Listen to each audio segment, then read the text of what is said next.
And I'm ready to go.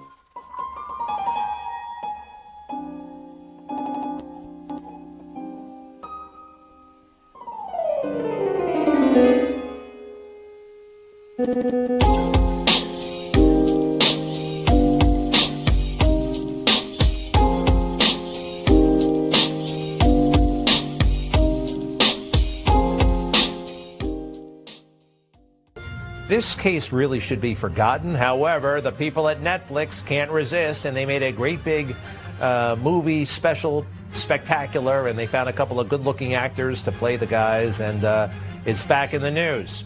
I'm pleased to report these guys aren't going to get off so easy. Listen to what the LA District Attorney said today about the possibility of these guys getting resentenced. Take a look. If they go ahead and finally come clean with the court, with the public, with the DA's office, with their own family members, and acknowledge all these lies, and then can be said to have fully and completely accepted responsibility for their actions. In the future, the court can weigh these new insights into making a determination as to whether they now qualify for rehabilitation and resentencing.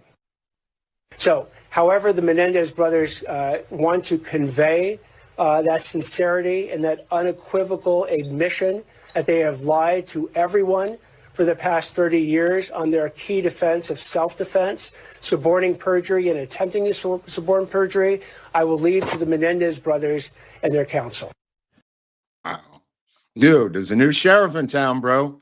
Yeah, and I like what he's saying. It actually reminds me a lot of the Sirhan bail, not bail, parole hearing. Your parole hearing, yeah. Yeah, it's like you guys got to admit something before you can get any kind of clemency or sentence reduction or whatever else. So he's putting it in Gavin Newsom's court. Yeah, and he does not want to reopen this case. And he kind of, they sent him the letter, which was an undated letter that they were molested. This was thrown out of court during the case itself. Their own defense attorney said to the jury that this is not their defense and should not be considered a defense. Hochman is now tripling down, saying, unless you express remorse and completely confess to what you did, there's no consideration whatsoever. I don't know. I don't find that unreasonable, do you? No, it's quite standard. But we haven't had that standard in many years here because of Gascon. Hochman is not being harsh. She's just using traditional American standard of traditional American district attorneys. I mean, you can't just say we did it because of A, B, C, and D. Let us out. You got to come clean. They tried to suborn perjury. They made up all these excuses as to why they did what they did to their parents. The beginning of any sort of process has to start with that. And he doesn't even care how he gets it. Said you could be a letter, it could be a telephone, whatever you want to do. But I don't think they're going to do it. No, and well, it seems crazy for them not to do it because I look at it this way: you're not going to get out, you're not going to get your case overturned. There is no more evidence that's going to come forward to get an overturning on appeal. Mm-hmm. It is a life sentence without the possibility of parole. Right. So if you come clean and say, mea culpa, we feel awful and terrible and we're remorseful, then either they consider resentencing or Gavin Newsom can say, okay, I'm going to grant clemency. So it gives them two shots, I think, if they come clean. But that's on them. I don't really care. Yeah, it's really on them. I mean, it was life with, man, they should have gone to the chair or the gas chamber. Let's face it. They got life without parole. That was a gift.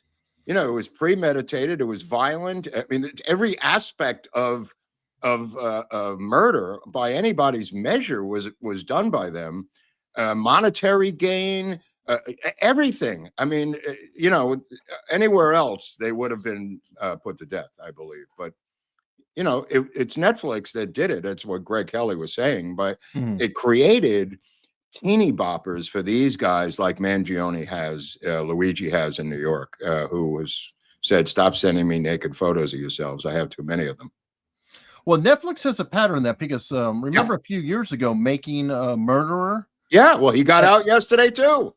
Oh, He was released on Friday. Oh, good God. I swear to God, I meant to tell you that.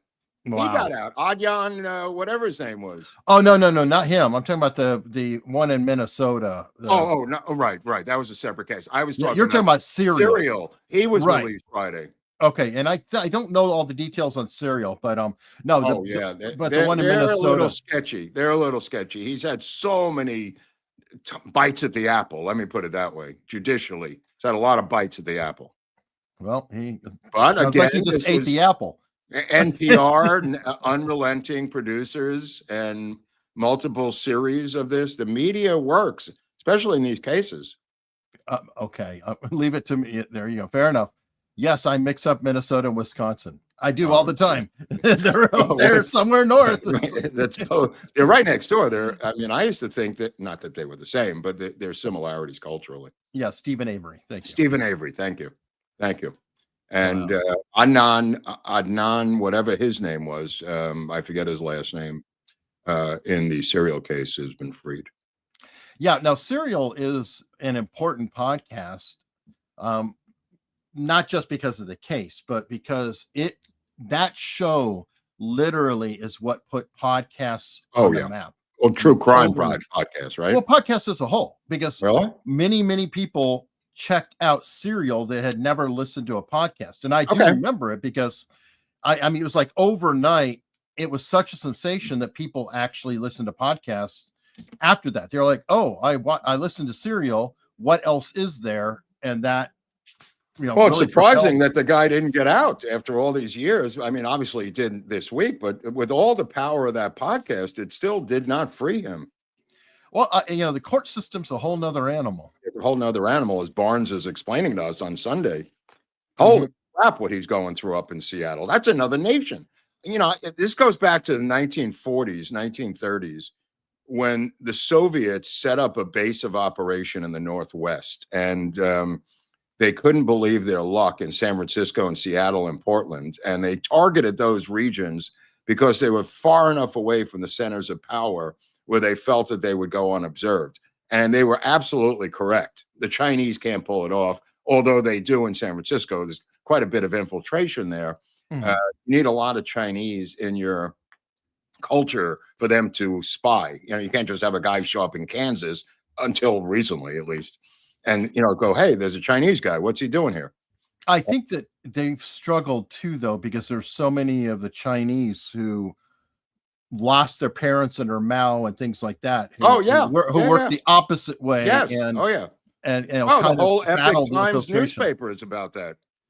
You know what I mean? And also, this guy with the LA Times, I don't know how virulently anti-Marxist he is. Obviously his daughter was a Maoist and she was running the paper for a while, but Epic Times is a perfect example of what you're talking about.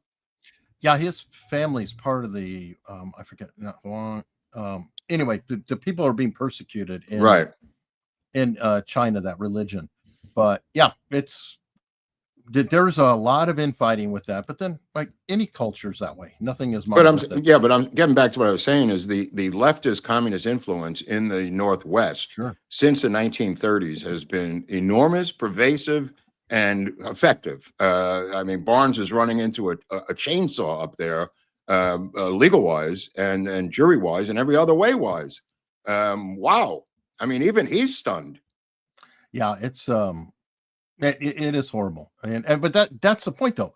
That shows you how powerful the legal system is. Yeah. It's like once somebody's ensnared in that thing, you don't just go popping right out.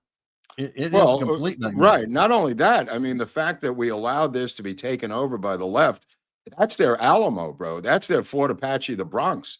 If they can continue to control the judicial system, we are never going to get out of this mess. I don't care how you get them out of there, but they got to go.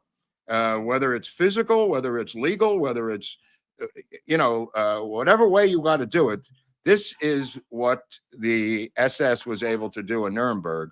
And when they started to create the laws in 1933, and we have copied that here. It works. I mean, Barnes said that the court was just stunned that he was even contesting anything.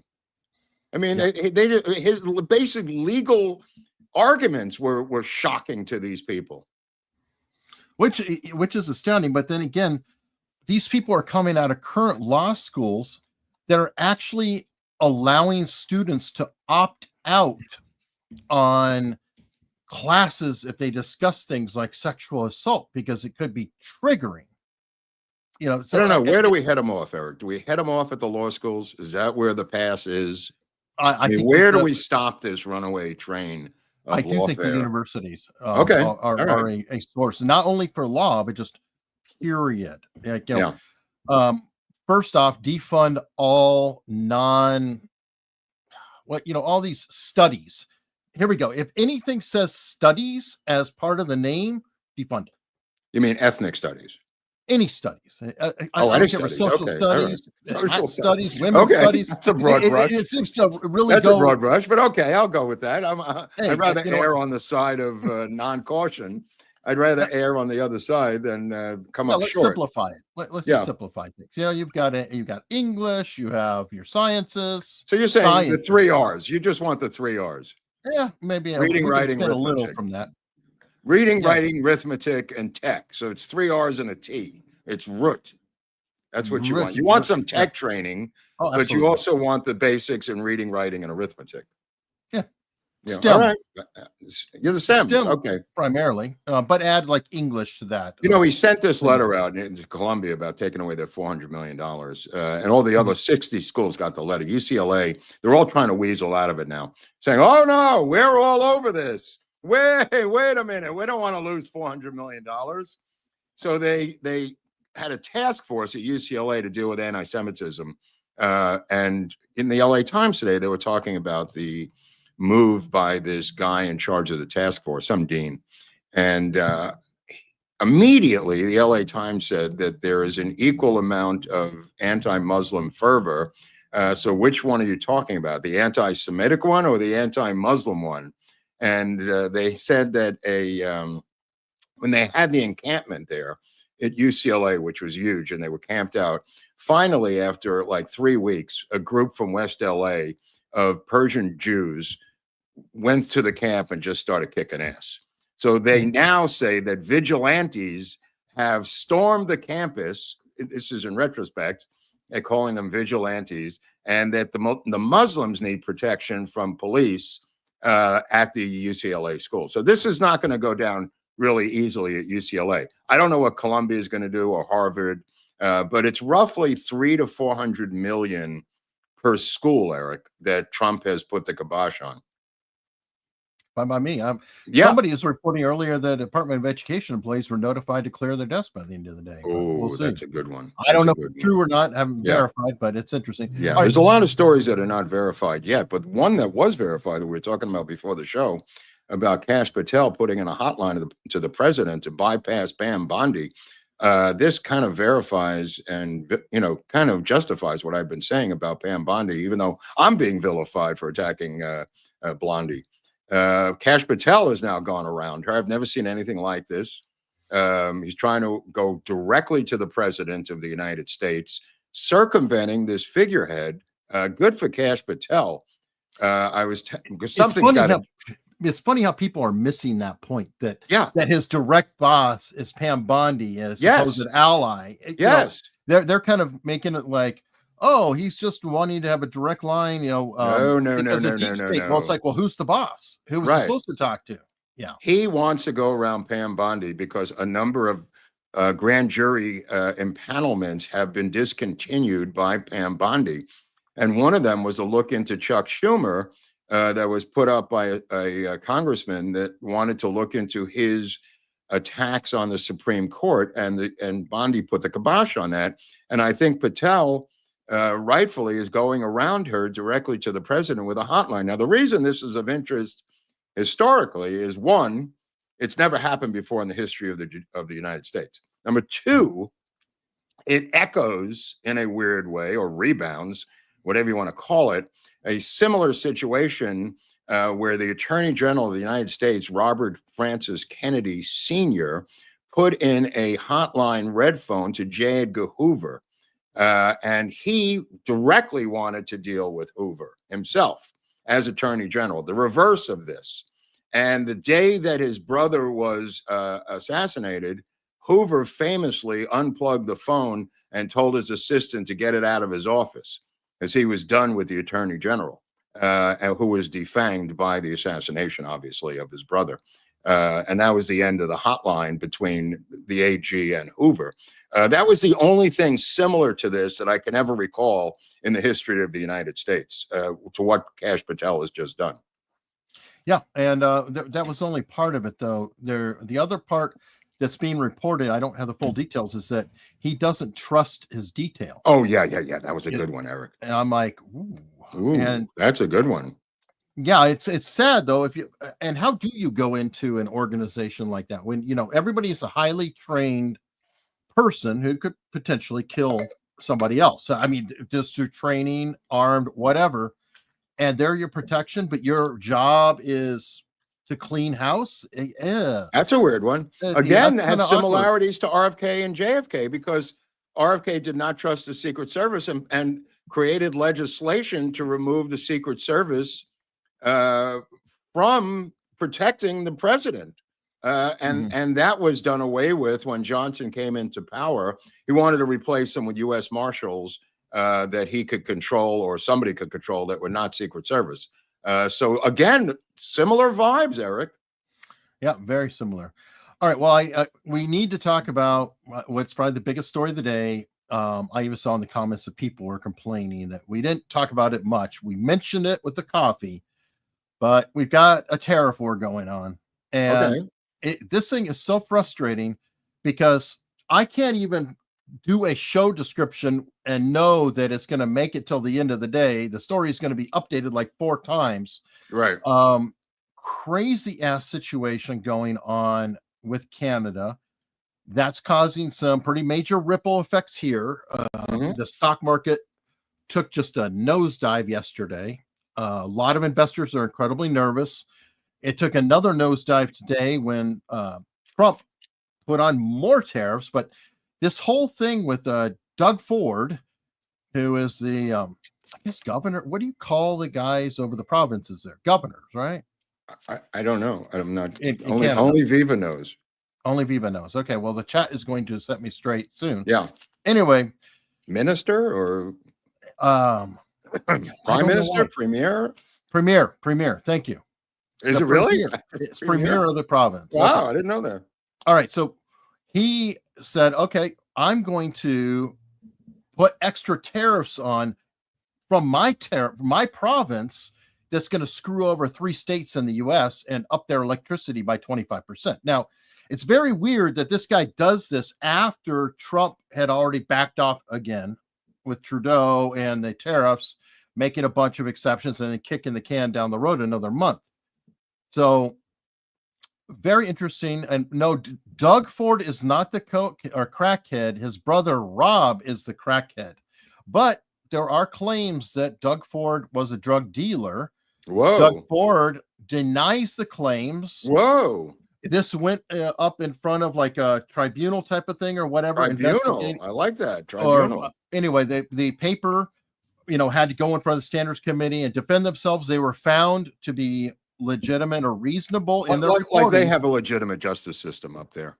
The Canadian, it's worse than us. I mean, I know. I'm clarifying the situation because he then said that he was going to sue him for libel, but last time he was asked, he said it would be a waste of time.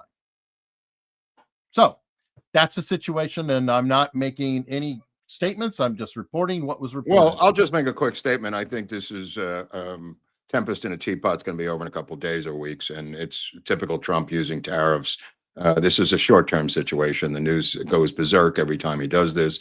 It's not a long-term project. It's to bring them to their knees generally speaking, it's to bring whoever it is to their knees and make a deal about something else that he uses tariffs as a hammer. This is not going to go on for a very long period of time, and the news will move on from this story, this little miniature escalation that'll be a day-by-day tit-for-tat situation, in my humble opinion. I could be wrong, but that's it may be, but I am not going to ignore what it is doing to the stock market, what it is doing to consumer confidence, what it is don't doing ignore it. You just don't ignore it. No, I mean, you've got to acknowledge it, and hopefully, Trump can pull this out. I'm not going to say pretend I'm not nervous. No, I don't. You're nervous? I don't like prices fluctuating. Well, the price of eggs was reduced by 50% in the span of a week. Well, $1.80, but yeah, $1.80. I mean, that's a good chunk. It is a great chunk, but but not everything is eggs. So eggs is symbolic, Eric. Eggs are symbolic. And it is Easter time, so it's very good news. Dude, Peter was telling us to use potatoes last week. Peter was because first of all, they're opposed to using eggs for anything. Of course, they were saying to use potatoes or go F yourselves for Easter. Like they care about Easter, Peter. That's they probably if I remember correctly. They're not happy that kids get bunnies on Easter because of something bad with the bunnies later. There's like a discarding bunnies becomes a problem for Peter.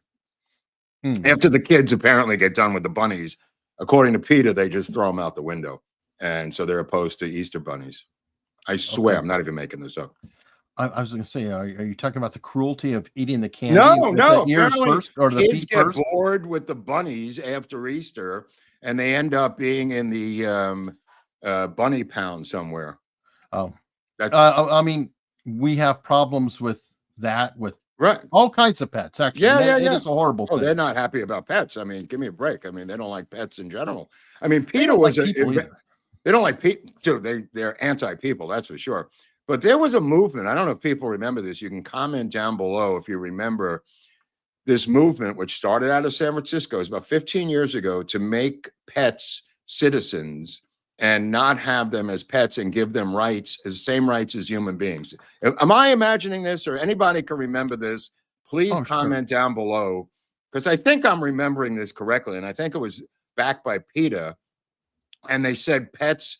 The word is wrong. They need to have human rights there was a whole debate about animal rights versus human rights. I'm sure slavery came into it. I don't know about slavery, but human rights, the people were saying they're not human though. And they were saying, but they apply. Anyway, if anybody remembers that argument, please remind me a little bit more than I can remember, because it was so crazy out of San Francisco, and it died. It was one of these things that never got traction, Eric. You know what? This is true. A lot of people don't realize that PETA themselves put down more cats and dogs than most kill shelters. Well, they have a dark okay. history. Can you say abortion and Planned Parenthood? Isn't it a similar story? Planned Parenthood and abortion seems to go together like peanut butter and jelly. Yeah. So the ethical treatment is to first get rid of them. Right. Now, what about this wiki war with the Gaza war? Have you seen this thing with Wikipedia? We have covered this ourselves in other areas. Right. With You've the got your own Oswald history. Rifle with what's that? Yeah, you have your own history. So I have my own history of doing this. So I'm quite hip to this. Wikipedia has locked out 14 editors now, has banned 14 different editors in a wiki war about the Gaza war page in Wikipedia, if that makes any sense. Apparently there's some strange bedfellows here. The Heritage Foundation has teamed up with Israeli and other media facets, including the co-founder of Wikipedia, who's now working with the Heritage Foundation. Oh, Larry Sanger? Yeah, Sanger. Yeah, no, that makes sense. Yeah. But he's battling Jimmy Wales. Oh, he's been for years. Right. So, but it's over this is what I'm saying. Oh, no, he's been battling him, period. This is just a wedge in. Wow. But no, he built it. Jimmy Wales is kind of the face of Wikipedia. This is the guy who built the technology behind Wikipedia. But the funny thing is that I think Wikipedia is not long for this world. No, it's almost done. Because ChatGPT and all the AI, AI I agree with you. I agree. It's done. It's done. What do you need? Done. What do you need this for? Other than like we were hinting, what I was hinting at was there was a debate on Wikipedia a number of years ago that the Mamlaka Carcano that's in the Smithsonian or in the National Archives is not it's not the rifle that they alleged Oswald used in the alleged crime, and was a completely different rifle and absolutely proven to be true, different side mounts and different things on that Carcano that's on the Wikipedia page and supposedly in the National Archives. Anyway, it became a back and forth like this Gaza war thing. And it was finally locked again, similar thing. And the coordinates for the last edit, the longitude and latitude, turned out to be Langley, Virginia. So we kind of figured that out, myself and some other researchers, that the last posting on the rifle was from the CIA, which at that point I thought, well, Wikipedia's got their own separate issues, I guess. Yeah, they do. And somebody who's coming in their experience, ChatGPT is as reliable as Wikipedia. Yeah. Yeah, because they scraped Wikipedia. They scraped Reddit. They scraped the internet. That's where they got everything. But this is a perfect point to look at this story. Right. You know, there's still controversy about the Epstein files and all that. This is crazy, this story. What is going on here, Eric? Explain this to me. Oh, well, let's go ahead for a minute. Yeah, go ahead. From whatever group has been able to keep these files secret for 62 years. So my question to you is like, what is that? Why have these been secret for so long? Look, you know, the idea of the deep state to me is a convenience more than it is a reality. It's a convenience it's a boogeyman. Why don't they put it out? Because institutions protect themselves, Tucker, as we both know. Really? And there is clearly information in those files that are going to make the CIA look bad. Just the CIA? Well, whatever. Different agencies. No, not whatever. I mean, I don't know because I haven't seen it. Well, so here's, but it could be the FBI, it could be the CIA. Okay, so I've always thought that. And then in January, you know, there was a scramble over who's going to get what jobs in the new administration. And at one point, there was someone who was being discussed for a job in the intel world, and a member of the SSCI, the Senate Select Committee on Intelligence, Senate Intel Committee, went to the people making the decision and said, you cannot hire this person because this person will be certain to push for the release of the JFK files. So this is in 2025, less than 2 months ago, and you have a sitting member of the United States Senate whose main goal is to keep those files secret. And then you have to ask yourself, why? Is that? Yeah. Exactly. Why? Yeah. Why? And where's your boy Kash Patel? I mean, he went in there to supposedly bust all this up. I can't answer that. He put out this weird tweet, you know, that was very general. Got that going on. Anyway, he ultimately outs the guy at the end there, right? He blames Tom Cotton. Yeah, Tom Cotton has shared this. Actually, Cuomo drags it out of him. Right. To his credit, Cuomo says, who are you talking about? He kept denying. He wouldn't admit who it was. And then Cuomo says, why not, bro? Come on. Right. Well, this is Tom Cotton's thing, saying this is false. I have no problem with releasing the JFK files. Had Tucker Carlson asked me, I would have told him. He has texted me multiple times in recent weeks, so he knows how to reach me. Now, right. I happen to believe Tucker on this one. I think Tom Cotton's a liar. And Tucker didn't come out with that thing. He was so detailed in his statement, Tucker, that I happen to believe him on this venture here. Okay. Well, I don't know. There are some questions about it, though. And Tucker himself. Well, like, Tucker's got his own issues. But on this little miniature thing, this little factoid of Tucker, I think he's correct. He's going to the mat on this thing. So I tend to believe him in these particular miniature cases. Okay. I also find it interesting. I thought I had the other one queued up, but you know that there are questions about Tucker, who's financing him. Yeah, you told me all about it. Yeah, you're the one who told me. All right. Well, tell me if you don't find that to be an issue. That there's literally it's an issue to me who are nicknaming him Tucker Paterson. So that's funny. That's funny. Yeah, it's not a bad little portmanteau. But anyway, I think. Well, you should explain what you're talking about to people that don't know. The guy who's funding Tucker is Iranian, from what we've seen. And I don't know if you've noticed that there's a narrative starting to build lately, which I find very odd, about how that a lot of Christians are getting killed in Syria. It's a really horrible situation. That's one of those, you get rid of a dictator and then all of a sudden all the rats start scurrying around and all kinds of problems happen. Well, it's more than that, because the head of this terrorist group, who's now the head of Syria, has been on our 10 Al-Qaeda. most has been on our Yeah. 10 most wanted list. And the Biden administration allowed this to happen again in the final days, completely putting a maniac who's currently the leader of Syria is on our 10 most wanted list. This has never happened, I don't think. Yeah, and they were okay with it because he was considered the moderate guy.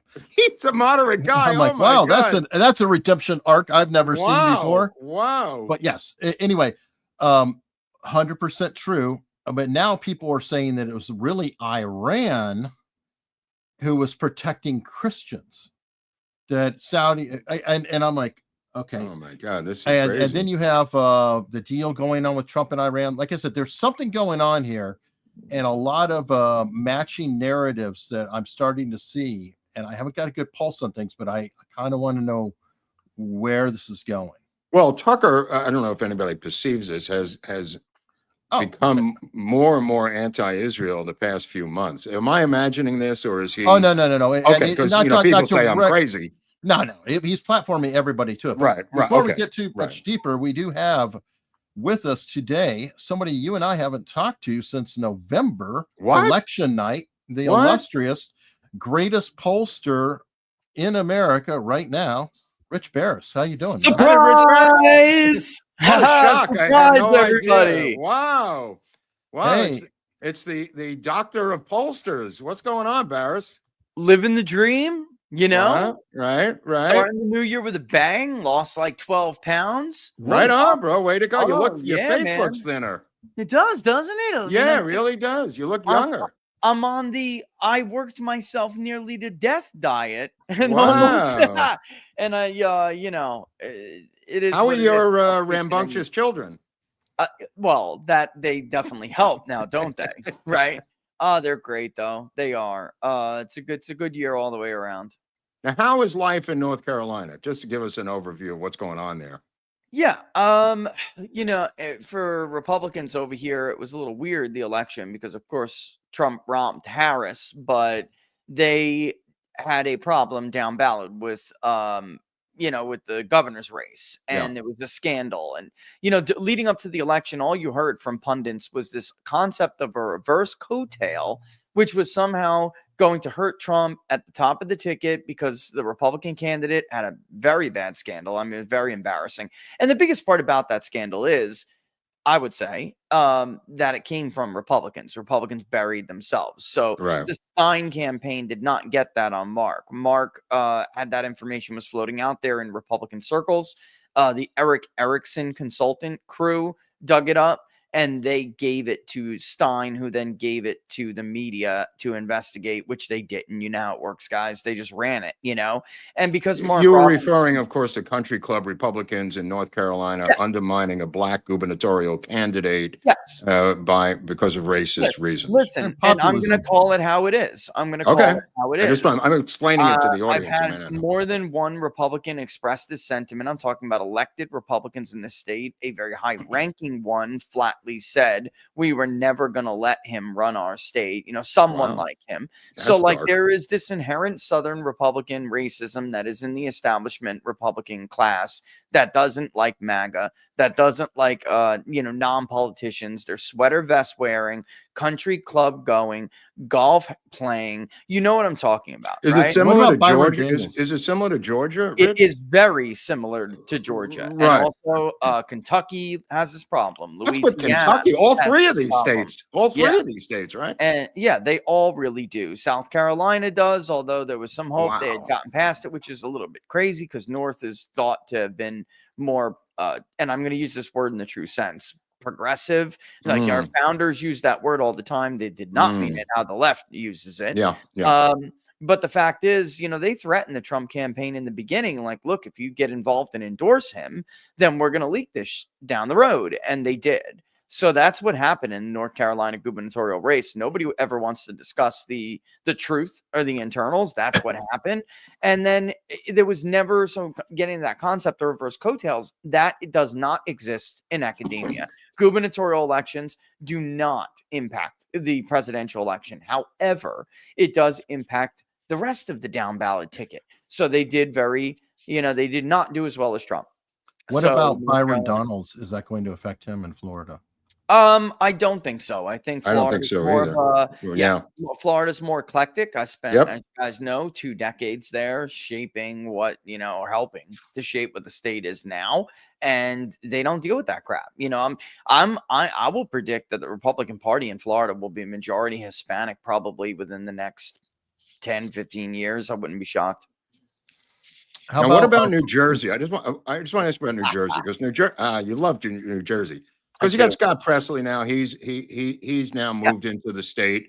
Yep. And you've got this situation in Paterson, New Jersey, and I know you know Paterson. Don't try to deny it, Barris. Oh, I know Paterson. They put up a sign for Palestinian Way. They had they've literally invoked Sharia law in the city of Paterson. What the hell is going on over there, Rich? You have these pockets in the Garden State, and it's odd because when most people think about the Garden State, they don't think about the name, right? The nickname of the state. They think about Newark. They think about Paterson. They think about Bayonne and places like that. Jersey City. The fact of the matter, Jersey City, even Atlantic City. When the fact of the matter is, the rest of the state is not like that at all. It's actually very Republican, and it was always shocking to me why outside of governor's elections, outside of gubernatorial elections, Republicans could never make ground. And 2 things happen. One, of course, is Donald Trump and the overall trend that we have seen across the country. New Jersey was a very fertile place for that. Yeah. And then it just slipped, it went right over, the heads of the Dave Wassermans and the rest of them. Dave Wasserman on election night was talking about, look at Monmouth County. That's where we're going to see the evidence of Republican women, scrambling from Donald Trump. And I said, okay, look at Morris County. And that's Bergen County. Evidence, or Bergen County. That's where you're going to see evidence of Donald Trump getting votes that Republicans do not get. And that's what really happened. So I don't know, maybe 3 or 4 weeks after Election Day, Scott Presley rings the phone and he's like, hey, what'd you do in Michigan? And also, and I don't really mind saying this, we had low propensity databases all over the place in Pennsylvania. I made it available to Scott. He used it, and I gave him, some top line analysis numbers of what you could do with that state. And I'm glad he's running with them. Now, apparently you didn't give it to 538 over at ABC, though. Right? I did not. I did not. Do you have any remorse about not helping 538? I do not. I wish Ann Seltzer. I wish Patrick Murray over at the Monmouth poll. I wish them all the very worst. I think they're horrible people. They are horrible individuals. And I mean people, human beings, guys. Yeah. These are not good human beings. And the fact of the matter is what's going on in polling right now is part positive, but also scary. We can see from USAID how many pollsters and interesting. And their sponsored entities. How much money I missed that part of the story. I missed that. Ooh. Yeah, it's all under election consortium expenses. The election consortium, many years ago, that term was used for the media. Gallup, Edison Research, they were impartial, or at least cast themselves as impartial, and they would all pull together and buy Edison Research's exit polls, and they called it the election consortium. So the national exit poll or national election pool, right? There were different names for it. So it strikes me as odd when I see that one of the worst pollsters in America gets a direct payment for $45,000, and their 2 sponsoring news organizations, Politico. Wait, who got the $45,000? Morning Consult. Okay, all right. Yep. I mean, what did they need this for? And then you think back, and they were the worst, one of, if not the worst poll going into the last couple of election cycles, even in the 2022 midterm. When you say worst, you mean inaccurate? I mean inaccurate. Because they may not be the worst to the people paying them. That's right. Well, that's, probably not. Right. Right. Okay. Exactly. But, it's like, what are we subsidizing when we see these ridiculous fees go to Politico?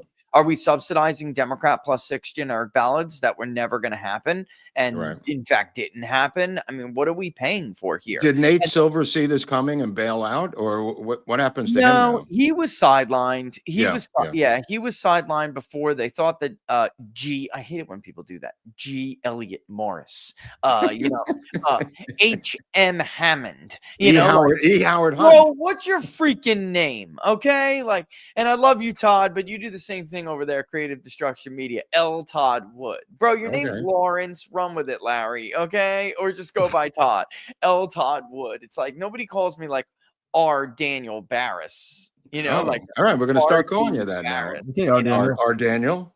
And it's like, come on, man, my name's Rich. Okay. That's it. Now, so what happens now to 538? They're gone. They're done. I mean, They're done. That's it. That's it. Oh, that's it. Okay, so they're going to have to be looking for a new pollster now. ABC News or new narrative creator. And here's a the new thing. narrative creator, right? When you look at the NewJersey.com article on the shuttering of Monmouth Pollsters doors, they refer to them as a gold standard. In the first 4 paragraphs, they say how much the state and the nation will suffer from not having them, that they were ranked A+ by 538, the polling guru website, right? And then in the 5th paragraph, it says, and recently Patrick Murray had to apologize for being such a bad pollster, including in his own state, in the state of New Jersey, where he missed the New Jersey gubernatorial election between incumbent Democrat Murphy and Pat Citarelli by double digits. And he argued in that op-ed in the Star Ledger that maybe horse race polling doesn't have any value anymore because it can't really be done. And it's hilarious because, of course, it can be done. We've had this conversation before. And we can have it again. Is this the shakeout like the bond rating scandals of the late 90s, early 2000s, where there was complete collapse of the rating system after the 2008 collapse of the housing market, Rich? And then, but then this is a great analogy because then, guys, what happened after that? You had them like consolidate to survive. Yeah. And this is what we're seeing in the polling industry now. So they're going to. So you're saying People's Pundit YouGov is becoming a reality now? No, but you are seeing that YouGov is one of them. There's a few, Sienna got, the can. Gary Langer, even before the election, because he was finding Donald Trump was going to win consistently. He was the long-term director of the poll that comes out from ABC News. Get Langer Research, his firm, long time. I can't even remember when Gary didn't conduct that poll. And he was sidelined for having numbers that were too Trumpy. And instead they brought in the Ipsos panel, which is used by Reuters. Again, it's up there, guys. When I say, if I had to name the top 5 worst pollsters, all of these people so far we have been talking about are up there, right? Maybe Monmouth doesn't fall in the top 5, but Ipsos most certainly does. Okay. Morning Consult most certainly does. Ipsos was just behind the top 2 in 2020. Morning Consult was the worst. They were the worst. Wow. And they opened themselves out to it because a lot of people cite Quinnipiac. They didn't get a single state right, and that's true. There were a lot of bad ones. The New York Times was very bad. But they actually weren't the worst. Morning Consult was because they did so many states as well as the national poll. They were wrong about every single one of them, including red states like South Carolina. What about Seltzer now? Where does she go? How does her? She's finished. She's finished, right? I mean, she was going to retire anyway. I assume she's going to get a teaching gig, a teaching job, teaching polling. They're going to take care of her. They're going to take care of her. I mean, that's the thing. It's like these people will unfortunately survive if we let them, right? I mean, and I said this on the show yesterday that you have to. It leaves you to think, what do we now do with this information that they're consolidating behind YouGov, right? So now ABC doesn't use Langer; they're using YouGov along with. I didn't know that. Okay. Along with Yahoo News and along with The Economist, and guys, these guys buy responses from my marketplace, the marketplace that we have, right? And that we use. They got too big for their bridges, so they had to come to our. Is the answer that we've cut off their money through these Musk discoveries, and they don't have the payola any longer, Rich? Maybe that'll take care of itself. Ipsos can survive, I think. outside of that because they get money from global entities. So they poll Brexit. By the way, they were wrong. They had Brexit was going to fail by about 6 points. Of course, it passed by about 5, right? Mhm. So that was a very big miss. Every major recent Israeli election, they constantly count Likud support. But this And is intentional, right? I mean, this is not like a mistake. that's where I'm at now. This is where the Right. difference I never thought that these were pundit- mistakes. I think Right. you're Are the errors always consistently one Yeah. direction? consistently one direction. right. guys. Okay. So And calling them mistakes is almost a misnomer it is because they're paid to come up with these numbers. well, this is that's why there's a difference between People's Pundit pre 2024 and People's Pundit after 2024, because I was willing to give at least some, not many, but at least some, Right. the benefit of the doubt, because Right. polling is an art as much as it is a science. Right. But at this point, with the we- corruption and everything now, how do you feel now? I mean, you're watching it in real time. You can Yeah. see the payments. You can see what Musk is finding. Right, But right. also, that is piled on top of all of the years of me arguing that you really have to be kind of stupid to assume or give them the benefit of the doubt anymore, because everything they're doing is flying in the face of so much evidence that what they do is wrong. Right. So you can only continue with that so long. And for the longest time, I and others like Robert Cahaley at Trafalgar, we would criticize Live Caller and we would say, look, that's the old gold standard. It is not the gold standard anymore. And they eventually evolved and made themselves appear like they were trying to reform and come into the new age without, by the way, apologizing or anything for all the things Right. they said over the years about the methods that people like us developed. They assume them. And then there's like take the Maris poll, for instance. They're getting into these new methods in the 24 election, but they had no experience with them. So when you text somebody to take a poll, and let's say you can do a peer-to-peer interview, which is a live agent like we have on the other line, and they will walk back and forth with you, the questionnaire, or you can give them the option of just doing it themselves, clicking on a link, which will redirect them to an online questionnaire that they can fill out. And gives them much more anonymity, and a lot of people choose Right. that option instead. Right. That's called text to online. Well, Maris decides, after years of making fun of methods like that, right? They decide, and dismissing them as low quality, they decide that they're going to get in on this, but they don't really know what they're doing. So in their Sun Belt poll, which was a round of Arizona, Georgia, right, North Carolina, which they had Harris up in North Carolina and doing much better than she actually did, they texted links incorrectly and failed to block what is called survey forwarding. And so survey forwarding is when, let's say I text you guys that link. Eric, you get it. And you know that you guys are most likely Trump supporters. So you're going to text Mark and you're going to say, Mark, take this survey, right? Or you go give it to your wife or whatever. There are multiple ways to block survey forwarding. There's one foolproof way to do it. They didn't do any of them. And those were being circulated among different liberals that were caught red-handed. I told you. Wow. So do you require, I want to dive in just a second because I like technical stuff here. Yeah. How are you blocking it? Are you generating a right. unique token for the link that you send me and I can't forward it and you won't, and There you are won't three- accept anything without a token? That's exactly right. There are three ways that you can do it, but only one is foolproof. And I do all three just to make sure that we have multiple layers. You can block through IP, you can block through a cookie, or you can block using basically what is a unique variable ID for each link. So when I send it to you, you are assigned, and in the voter file, we have an external ID or an API for each record on file, over 200 million different combinations. So you have one, Eric. So when I text you, it's going to pull it from the voter file. It never changes. And it's going to send it to you in your URL, and you're not going to see it. It's like a unique URL parameter that's connected to it. It's a UID is what it's called. And so if I receive a response that does not have that UID and somehow they got away around the survey forwarding through cookies or IPs, right? If they got around that, they're not going to get around the fact that that does not have a unique ID attached to it. So you're out. You're gone, right? So you Now, may do when it, you do that, when you say you're out and gone, do you let people go ahead and take it? You just don't accept the results? If it's blocked by cookie, it'll automatically block them and say, sorry, but you're not eligible. There's no survey forwarding. It'll flatly say, you know, if somebody tried to forward this to you, there's no forwarding is not allowed. It compromises the integrity of the survey. You're disqualified from taking the survey.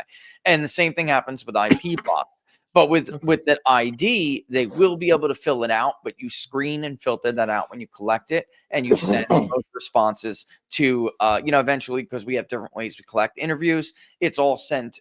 We use Alchemer. Yeah, other people use other stuff, but it's all sent to a survey platform where it's aggregated as a completed response, and we can see the different mode they took it at and everything. At that point, it's literally a checkbox, you know, that you require UIDs. And if they don't have it, it's not aggregated, and I don't even see it. So, you know, sometimes I'll go back and look when I'll see that somebody attempted to try to compromise the integrity of the survey. It's almost always liberals, by the way, almost always liberals. So this is how we caught Marist. And I mean, I even called guys at Real Clear Politics, and I'm like, this is not a legitimately conducted poll. Here's what happened. Here's why. Here's the evidence. I have multiple people who got it. I tried multiple ways. Not only did I take the Sunbelt poll, which I should not have been able to do after someone forwarded it to me, I then forwarded it to Laura, and she was able to take it. I mean, we were testing it. I sent it to employees. My God, you know, one tech guy in particular, and he was like, "This is just garbage." Right? So, what do you think is the top pollster in the country right now, other than yourself? I mean, Trafalgar, Rasmussen. Who do you, for the audience at home, who would you tell them to trust? I mean, I wouldn't like put one above another, because sometimes you're going to have an election where one does better than the other. I will tell you that I will give Mark Mitchell enormous credit over at Rasmussen Reports, because at no point did this guy herd, or what is called mirroring. In my, you know, you'll hear like Nate Silver and others say the term herd, where it's like you're looking at the results of other pollsters, and if you get something somewhat different or even grossly different, you're going to wait and change things around and try to herd to the and all, like almost every pollster does this. Very few do not. Even some of these so-called independent or conservative pollsters that many of you probably trust out there, I will tell you, they heard it. Atlas heard it. Okay. Napolitano News, which is conducted by Scott Rasmussen, heard it. The tip poll was cowardly as, I'll just keep it profanity free in the show. The tip poll, which is typically a very high quality and respected poll, they copped out and heard it. Everybody. Is Gallup considered legit anymore? No, absolutely. By the way, Gallup's paid. You can see it in the USAID. You can see they're in there too. I didn't know that. Oh, they're Gallup Analytics, which used to be. Okay. This is a whole different subject. Gallup's can you come back there. and just talk to us about this, Rich?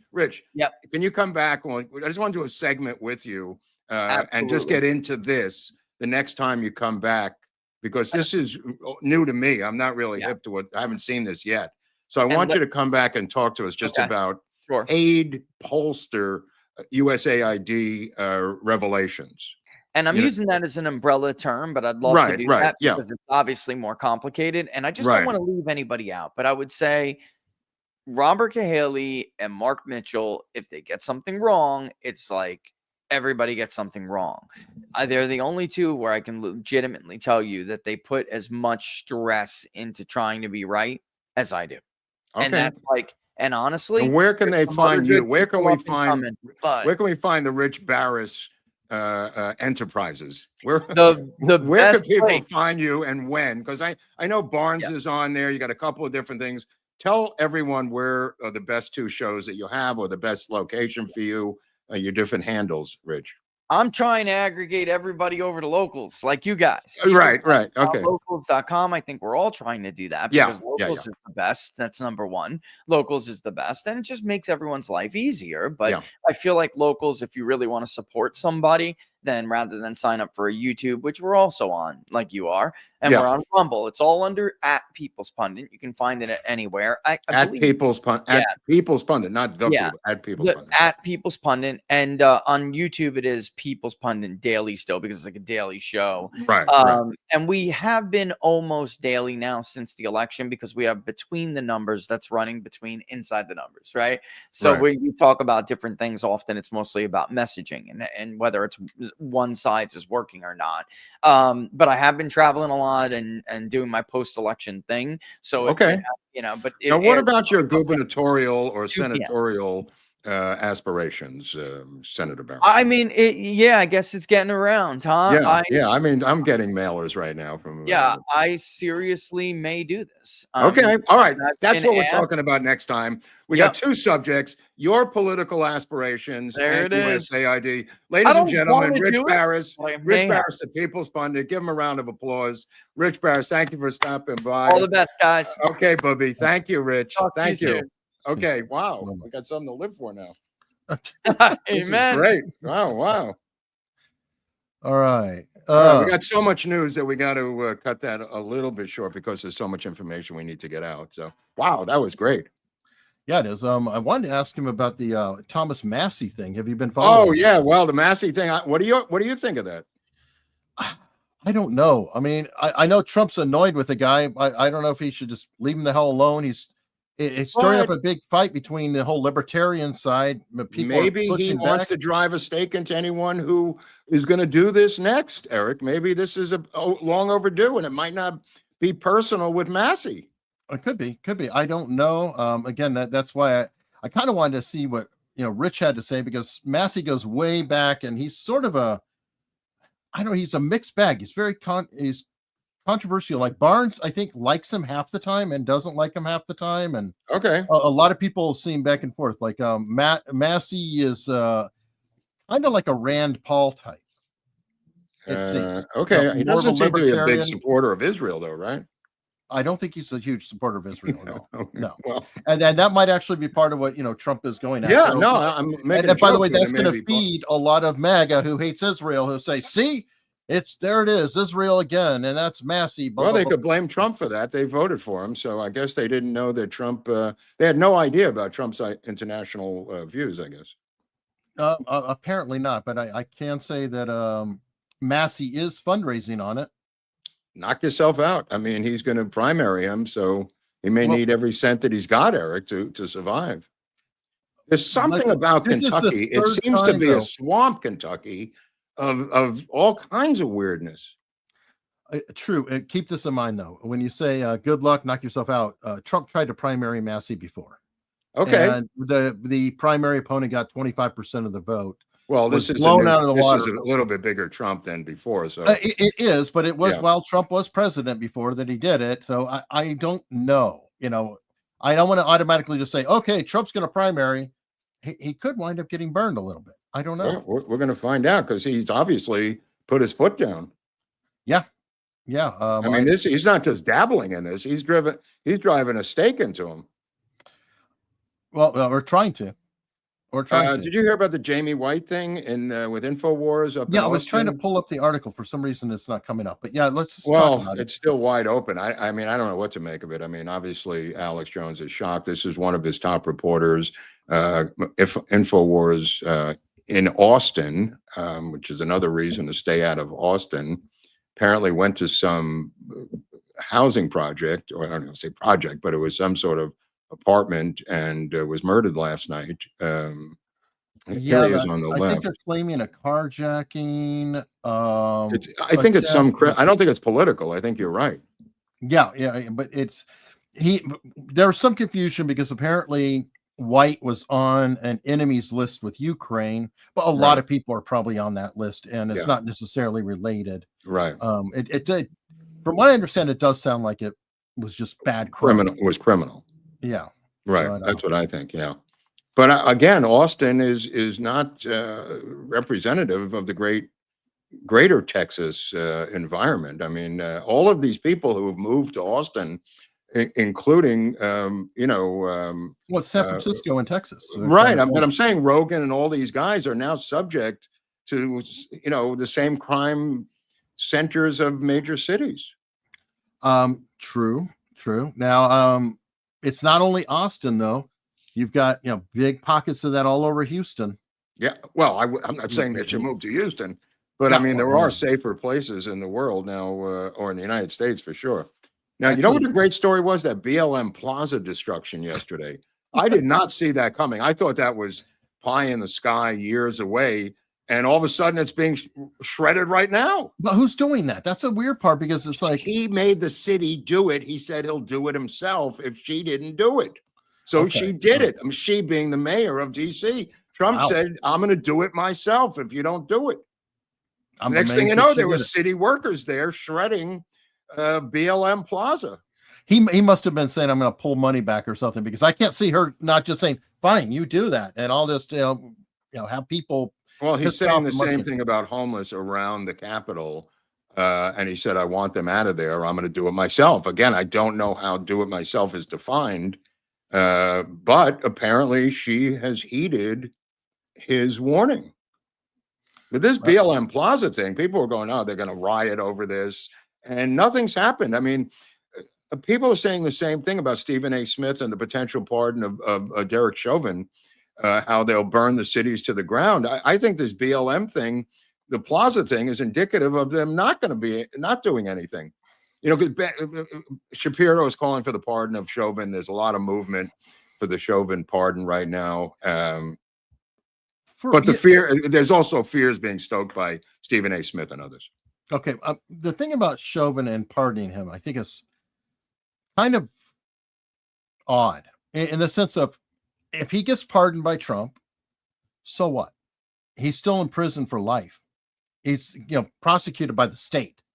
Only the federal charges would go away. So is it really worth it to expend political capital when it's going to make no difference on the guy whatsoever in terms of his overall sentence? You may be right. It's just in the news. I don't even have an opinion on it, but I do have an opinion on this arrest of the Romanian leader, Georgescu, yesterday in Romania. This is crazy, Eric. They pulled him out of a car. They threw him up against the wall. This is a guy who has been on Newsmax making appearances on Finnerty and other shows here in the West for the past number of months, apparently won the election. The courts shut it down, and now the EU has completely shut down the election until May, and they banned him as a candidate, saying that he's a far-right candidate. And yesterday, he was dragged out of a car by secret police in Bucharest and thrown up against the wall. There might be a photo that I sent you of him being. You said something from your TV screen. I don't have it on hand, but no, that's crazy, man. Okay, but this is unbelievable. This is their response to J.D. Vance's taunting about the end of democracy in Romania. This is how they double down, Hunley. Which is spooky. But then why are they, I don't know. I mean, it's very scary that this is going on. And, it's like the gloves are coming off. And that's where I said before, and a lot of people I saw in the chat were upset when I did, but we need to pull out of NATO now. Well, it's not going to bring democracy to this totalitarian regime called the EU. So it's two separate problems, basically. No, but the key thing is that we're locked into a treaty that when they get into a mess and the actual conflict starts fighting, we're suddenly in war. And I'm trying to. It's not so suddenly. There are some other sections in there to get out of it. But I think what J.D. Vance was talking about is actual democracy within the EU, having transparent elections and having not transparent, just actual elections. I mean, this is crazy. No, I agree. This is crazy. What do we do about it? Far right? I don't know. I mean, the only thing I could think to do is, financially cut them off at this point, right out of the gate. Do we have any financial hold on them? Well, I mean, there is NATO, like you said, and there is aid to these other countries. But, I don't know. There's got to be some sort of either a trade boycott or something that can inflict damage to them economically. It's the only handle I can come up with at this point. I think there's other tools in the tool belt, but I mean, you cannot allow a totalitarian regime like the EU beginning to crush democracies within Europe. I'm sorry, this reeks of 1939. All their verbiage about Trump, this actually smells, tastes, and sounds like the German invasion of Poland, the suppression of elections in Eastern and Europe in the 1930s. This is it. This is it. I mean, you could do nothing which is what FDR did for many years. Well, we already pulled out of the International Criminal Court. We're getting out of that. So right. I don't know what exactly. Well, let's ask the chat and the commenters if you have any ideas on how to deal with the Romanian, the suppression of Romanian democracy. I mean, this guy Jon Stewart went on his show the other day talking about Orban being a dictator in Hungary. This guy is completely clueless, and then says, this is state news. Like we would, and then he adds, we would never have this in the United States in a million. It was like he was being ironic. I thought he was being ironic. It was sarcasm. It's like, this is sarcasm, right? It was the same with Bill Maher when he had on Oliver Stone, and Oliver was telling him about different things, and Maher's going like, I never heard that. Where did you hear that? To Oliver Stone. He was just reciting some of these Russian, Ukrainian bullet points. I hate to use the word bullet, but they were bullet points. And Mars, I never heard of any of these. I don't know what you're talking about. It's astounding to me how siloed these media guys are, TV media guys, especially like Maher and Jon Stewart. 100%. Let's go through some chats real quickly. George Toss says, hello, all. It's been a member for 8 months, which we appreciate. And this will lead into a news story. Mary S. is a big fan of AUS from Cork, Ireland. What's the big story? Well, here we go. I'm about to share it. Very good. I didn't know this, but on March 7th, Trump signed an executive order in honor of the proclamation proclaiming March 2025 as Irish American Heritage Month.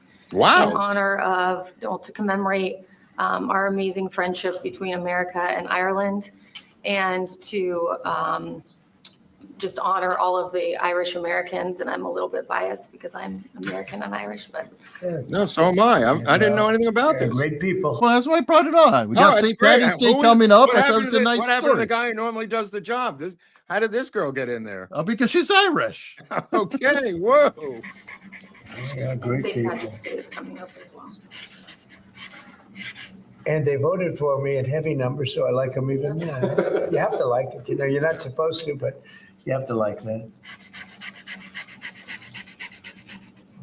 So for the Irish American people proclamation. Wow. Well, I hope he signs So that's my for half of Andrew. you. Half of me really appreciates that. I mean, that's really nice.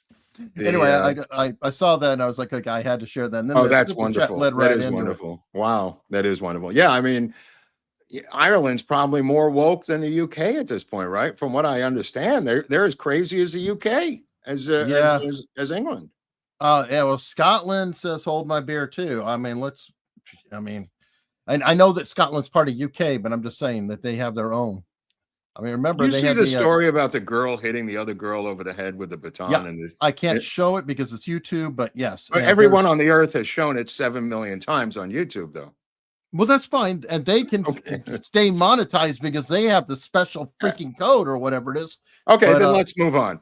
How about the Manson Netflix special? Have you seen that yet? I've started it. I haven't gotten through the whole thing yet. What's your take on it? I mean, it's well filmed. That's Errol Morris. I mean, but we haven't really gotten, completely into it. What's your take? Same thing. I mean, it looks like he's just following the book. I mean, direct, right, Eric? I mean, he looks like he's following the book note for note. He's interviewing Tom O'Neill on the set. I don't know where the feud developed between O'Neill and Errol Morris, but it's got incredibly insane, crazy in a good way graphics that Errol Morris always has, and visually stunning, and some rare footage of Manson kind of stuff. Well, the Jolly West footage for the 50s. I was like, where the hell did they get that? I've been looking all over that. Audio Jolly West too. I have several Jolly Wests, but they're all like in the 2000s or late 90s, 80s to 90s. He had black and white footage of Jolly West. Like, what? I was like, where the hell did he get that? Well, it's kind of interesting. But anyway, it's on Netflix if people want to take a look at it over the weekend or this week. It's not episodic. It's one episode, an hour and a half. Surprised me. I really thought so too. I thought it was going to be episodic. Well, and especially as long as that book is. I mean, that could have been. Oh, maybe that's his problem with Errol Morris. Maybe it is. I don't know. Yeah. So you saw the whole thing though? Yeah. Okay. And he didn't. He Well, I didn't don't want to tone give it down away. any I of the mean, information. No, I'm just saying. I mean, that, it's definitely well worth watching. It's great. I mean, but I'm just wondering, there could have been more, and I don't know why they broke up. I thought they were a lovely couple, Morris and this is O'Neill. what I heard, but Right? apparently No, it's not Tom unfounded. O'Neill's I've not heard it promoting too. it, so Yeah. not doing interviews. Now let's just segue into this auto pen scandal, which is a big story of the auto pen, which is a story that keeps on giving. Apparently, he pardoned all of these different murderers and criminals at the end. While in St. Croix of the Virgin Islands, the auto pen was well at work signing pardons, presidential pardons, Eric. Yeah, okay. I read a little bit on that, and apparently he's not the only one who uses the auto pen. I guess a lot of them do. And W, of all people, went in and researched it thinking he would not use it because he felt like his signature could be challenged because of it. And here's a challenge now. Are you going to play that or? I don't know. Is it going to play? Hold on. Oh, no, I don't know if you were playing it or not. I don't know if this is related to the same story. It's okay. But the reality of it is, yeah. the reality of it is the amount of auto pen being used is something like, according to Zeldin and others, in the 90 percentile. So there's questioning whether he ever signed anything, but his own signature when he did sign something is, obviously radically different than the auto pen. Like his resignation. Right. That one he signed himself. Right. Yeah. Right. Dude, she says she's going to contest this. Trump's lawyer through the Justice Department. They're going to contest all of these auto pen signings of the pardons, which is very interesting because that's why I brought up W, because W literally said, he decided to sign himself everything because he worried that it could be challenged. Now, he might have been prescient. Who is this woman, Abida, who is Trump's lawyer? It seems like she could have been attorney general. Okay. It's one of his personal attorneys. I forget her, Abedin. Well, Pat Bundy was a personal attorney of his. Of his, really? Yeah. She worked the impeachment. I forget. Oh, I don't remember that. She did work some stuff for him. That's how he knew her. Okay. So, I don't know. It could be. All right, let me get some more super chats here. Mark Darrell Lester wants to do a movie on Publishers Clearinghouse downfall. He has a book. That's funny. You mean the corruption of Publishers Clearinghouse? Would Ed McMahon be involved in this? I mean, maybe. It's funny. It's not that far fetched, actually. Oh, I'm sure, but I've seen it's popped up in my feeds about the downfall of Publishers Clearinghouse. I was like, that's still around.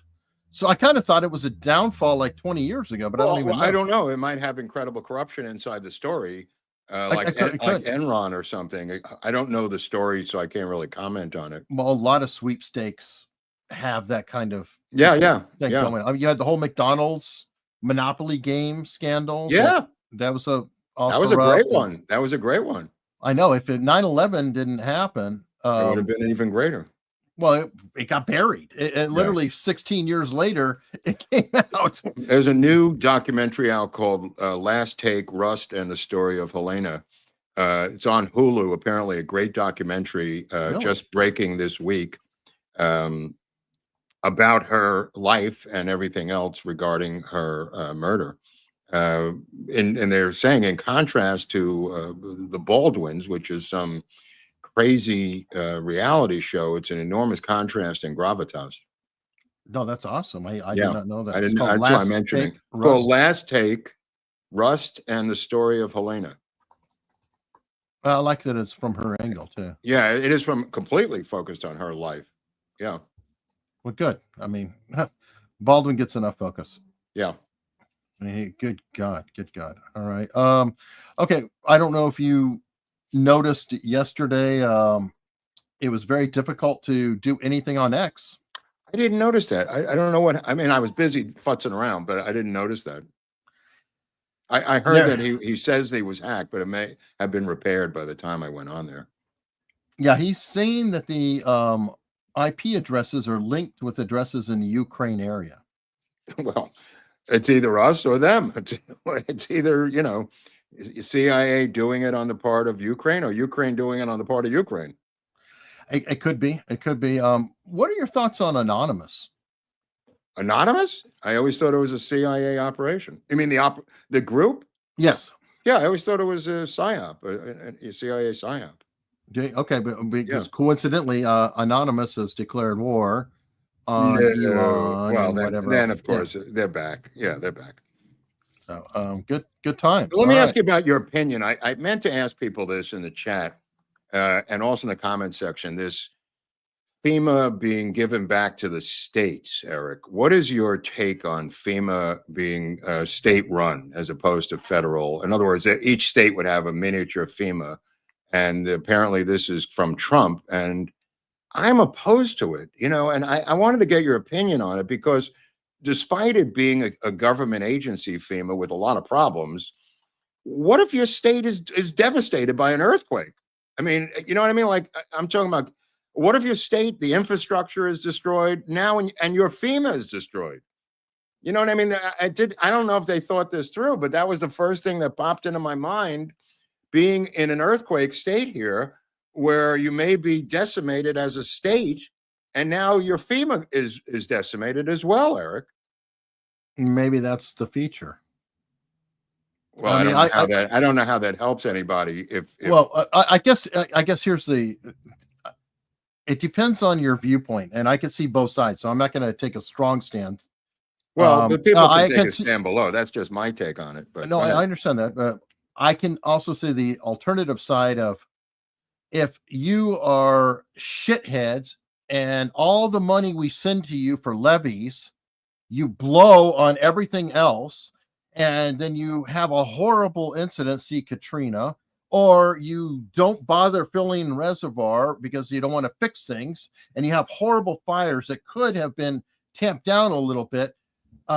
Do the people in Virginia, who, by the way, have their own problems with the flooding or whatever, do they want to pay for shit that went on in California? Do they want to pay for Louisiana? Do they want to pay for elsewhere? Does North Carolina? There is an argument to be I said say that too. I don't disagree with you. I'm saying I don't have the answer either. I'm just saying nobody mentioned my take when I read the movement towards the state level. I thought the state could be shredded by a hurricane and now not have the state availability for state FEMA. Right. Well, yeah. And it depends also how they're running the program. Like somebody in the chat brought up, it could be a program saying, okay, it's a giant federal fund, if it is, let's say, and then every state has a control group and can have X up to X percentage of whatever it is. And then that could kind of balance it. But I don't know. I don't know. That's why I'm asking people, because the physics of it are that if it's in your state and your state is leveled, there goes FEMA. There goes your FEMA. Then you need help from the federal government. You're back to square one. Right. That's my only take on it. I just thought how do you get around that? Especially, I hate to say that there's the other side that's saying you should not be dependent on the federal government to do anything. But I'm saying, even if it's the state government, that's what or any government, sure. Well, what do you do if there's a natural disaster, Eric? You can't really pull yourself up by your bootstraps. I say, I mean, what did they do for hundreds of years? You go to the neighbors and you hope for charity. I know that's why it's a disaster. I don't have a great, answer for that. No, Well, they have an answer for the judge blocking the removal of the Palestinian Hamas visa student at Columbia University. What's your take on that one? I don't know. That one's it's like, why is he expending the political capital on it? Well, he said there's thousands more coming. She said today in the press conference, the White House press conference today was really enlightening about this particular issue. She said this is the first of thousands. She wasn't, I'm talking about Caroline Leavitt, the press secretary. They were asking about this particular guy, Khalil, who was arrested by ICE, having his green card removed and about to be deported, when again a judge has stopped Trump from doing this, and She claimed today that there's thousands more arrests coming. Okay, and are they all going to be the exact same scenario, that they're not citizens or this or that? And the reason why I'm going here, That's what she hinted is at. Yeah. is it's not the same thing, but I never want to give the other side something that where they can paint a picture. Okay. How And about I'm a student worried- visa? Go ahead. How about a I'm student worried visa? that they could frame this as another communist witch hunt. How about a student visa where they're spying on Americans and they're Chinese and they're inside of the University of Southern California? Should they be stay here and keep spying, If they're spying, they should be prosecuted. I mean, if they But commit you're a crime, they're prosecuting prosecuted. someone from another country based on a spying operation? Well, right? okay, go bring weed into Russia and see if you get prosecuted. Again, these are people who are not American citizens. You're saying they can't be deported for some reason. No, I didn't say that. I'm Okay, saying well, that I'm asking you. I don't know. I want to be very specific. Okay. Okay. Well, one thing that's interesting, I don't know if you know this, but technically spying is not illegal. Yeah, Okay. Spying is kind not illegal. I've learned this from talking to all the different CIA and FBI types or whatever. That's why they just eject them. Mhm. So if a foreigner is spying, it's not illegal. If a U.S. citizen is giving information to a spy, that's illegal. Do you see where I'm going on that? But spying itself, like, a student going in here and collecting and sending it back home, really, you just got to jettison them. And that's fine. You know what? Okay. If you catch them, they're sending information back home. Goodbye. Okay. So Take 'em out. you want this guy prosecuted for a crime, is your take?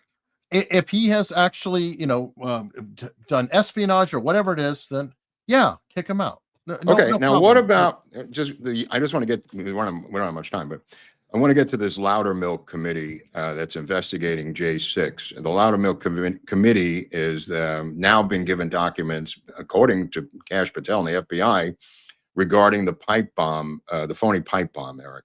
And I just wanted to get your take on that, because this thing is, people are a little frustrated by the lack of movement by the Republican Party on investigating the J6 committee and the pipe bombs. And apparently, according to Loudermilk and Patel, these documents, instead of being released, have now been forwarded to a committee. Caroline Levitt again today was asked about the JFK files. She said they're coming. She was asked again today about the Epstein files. She said you have to talk to I'm just giving you straight up. They asked her in the presser today about the Epstein files. She said you'll have to take that up with the Department of Justice. They asked her about the JFK files. She said you're going to have to take that up with. You didn't say her name. She said the DNI. DNI. And then she just didn't comment on any of them. And then the pipe bomb thing, these documents have now been sent to this committee. So I just wanted to get your take on that. This is the Loudermilk's committee. And it seems to me that not much of anything is happening anywhere. Right. Well, that's the whole point of this question, because people are flipping out now that nothing's happening at all. And I happen to agree with them. I mean, what is it about these Republicans, and I'm new here, that makes them so against doing anything? I don't even know how to phrase it. They just seem like, are they just pro-business and they focus on business issues? Is that their main thing? They don't want to get involved in messy, dirty, political, criminal things? Are they, you know what I mean? Is it just abhorrent to them to get their hands dirty, and they'd rather just focus on Chamber of Commerce type issues? And I'm exaggerating for effect. No, it's it's a repugnancy of they're above that. Okay, all right. Well, I something think that's in there. Yeah. You know, like what the Democrats were doing, I think we'd agree with lawfare and everything. That's dirty. It's just dirt. It's and the typical right wing or conservative mindset, because there's difference too between MAGA and conservatives, and I think you're seeing the tension here too. Yeah. Conservatives tend to see things like Chesterton's fence, like there are rules, and we don't break the rules. and that doing this stuff is breaking these standards, these traditions, these rules. Conservatives love tradition. They don't like going against tradition. They don't like repugnant behavior. The left is delighted with repugnant behavior, and populists, because there's also a big chunk of the right who are like, yeah, burn it down, burn it down. A lot of them are very similar to a lot of leftists in terms of the woman I was mentioning before is White House counselor Alina Habba, and she is saying that the Justice Department, FBI are working around the clock looking at Liz Cheney, Pocahontas, and Nancy Pelosi. She was on with Jesse Waters, is what I was referring to you earlier. Now, there doesn't seem to be any movement by anybody anywhere at any time in any of these areas, other than this Kash Patel sending these documents to Loudermilk's committee yesterday. So I don't know. There just seems to be a lot of inactivity. Let me put it that way. It's hard to know on that, especially if they really want to prosecute people, like to the fullest extent, literally lock them up. You're not going to see a lot of movement. That's okay. It's going to be a deep background, and all of a sudden it'll be like, holy shit, when it goes down. So I don't know. Now, we talked about this last week, but what's his name came out with something. Ray McGovern, the former CIA agent, on X yesterday.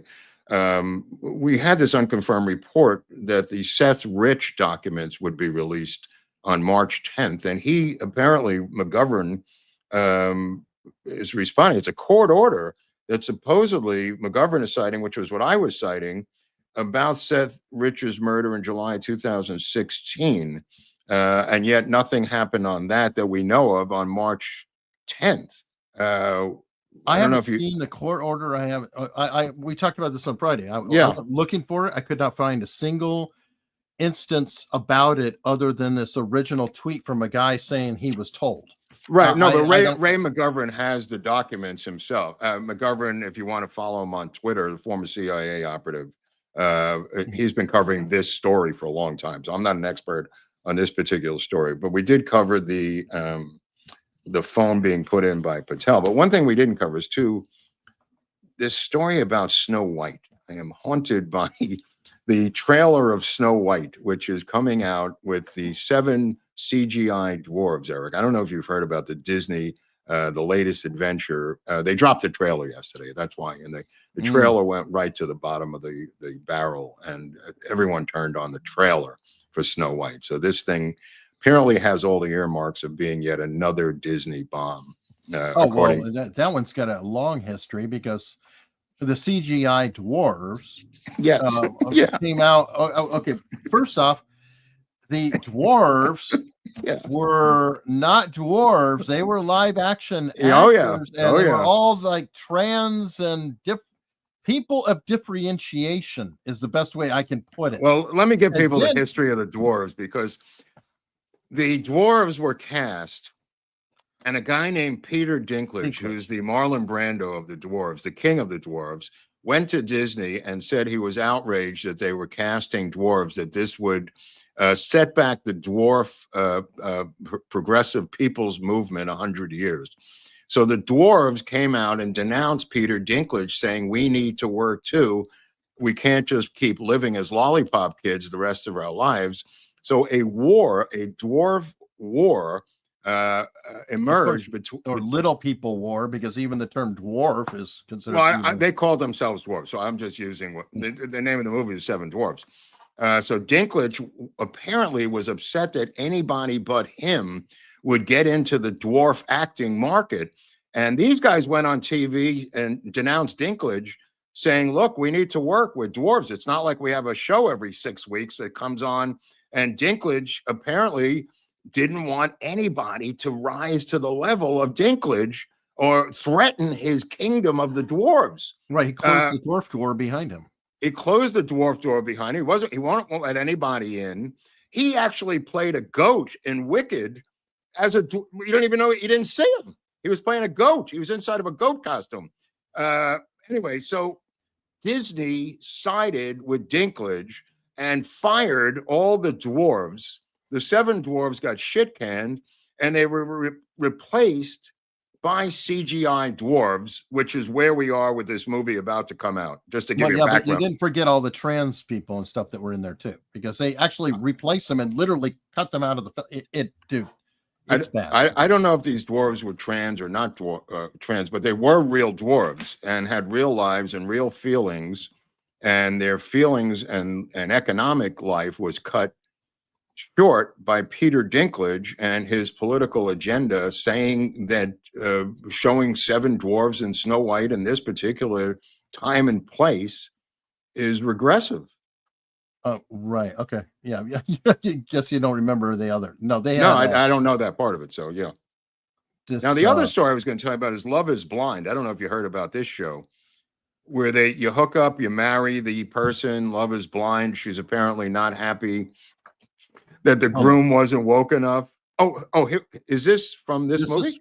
Yes. This is what I was trying to tell you about. It was, you only had like one dwarf. These were all woke cast members. So there's been multiple iterations of disaster with Snow White.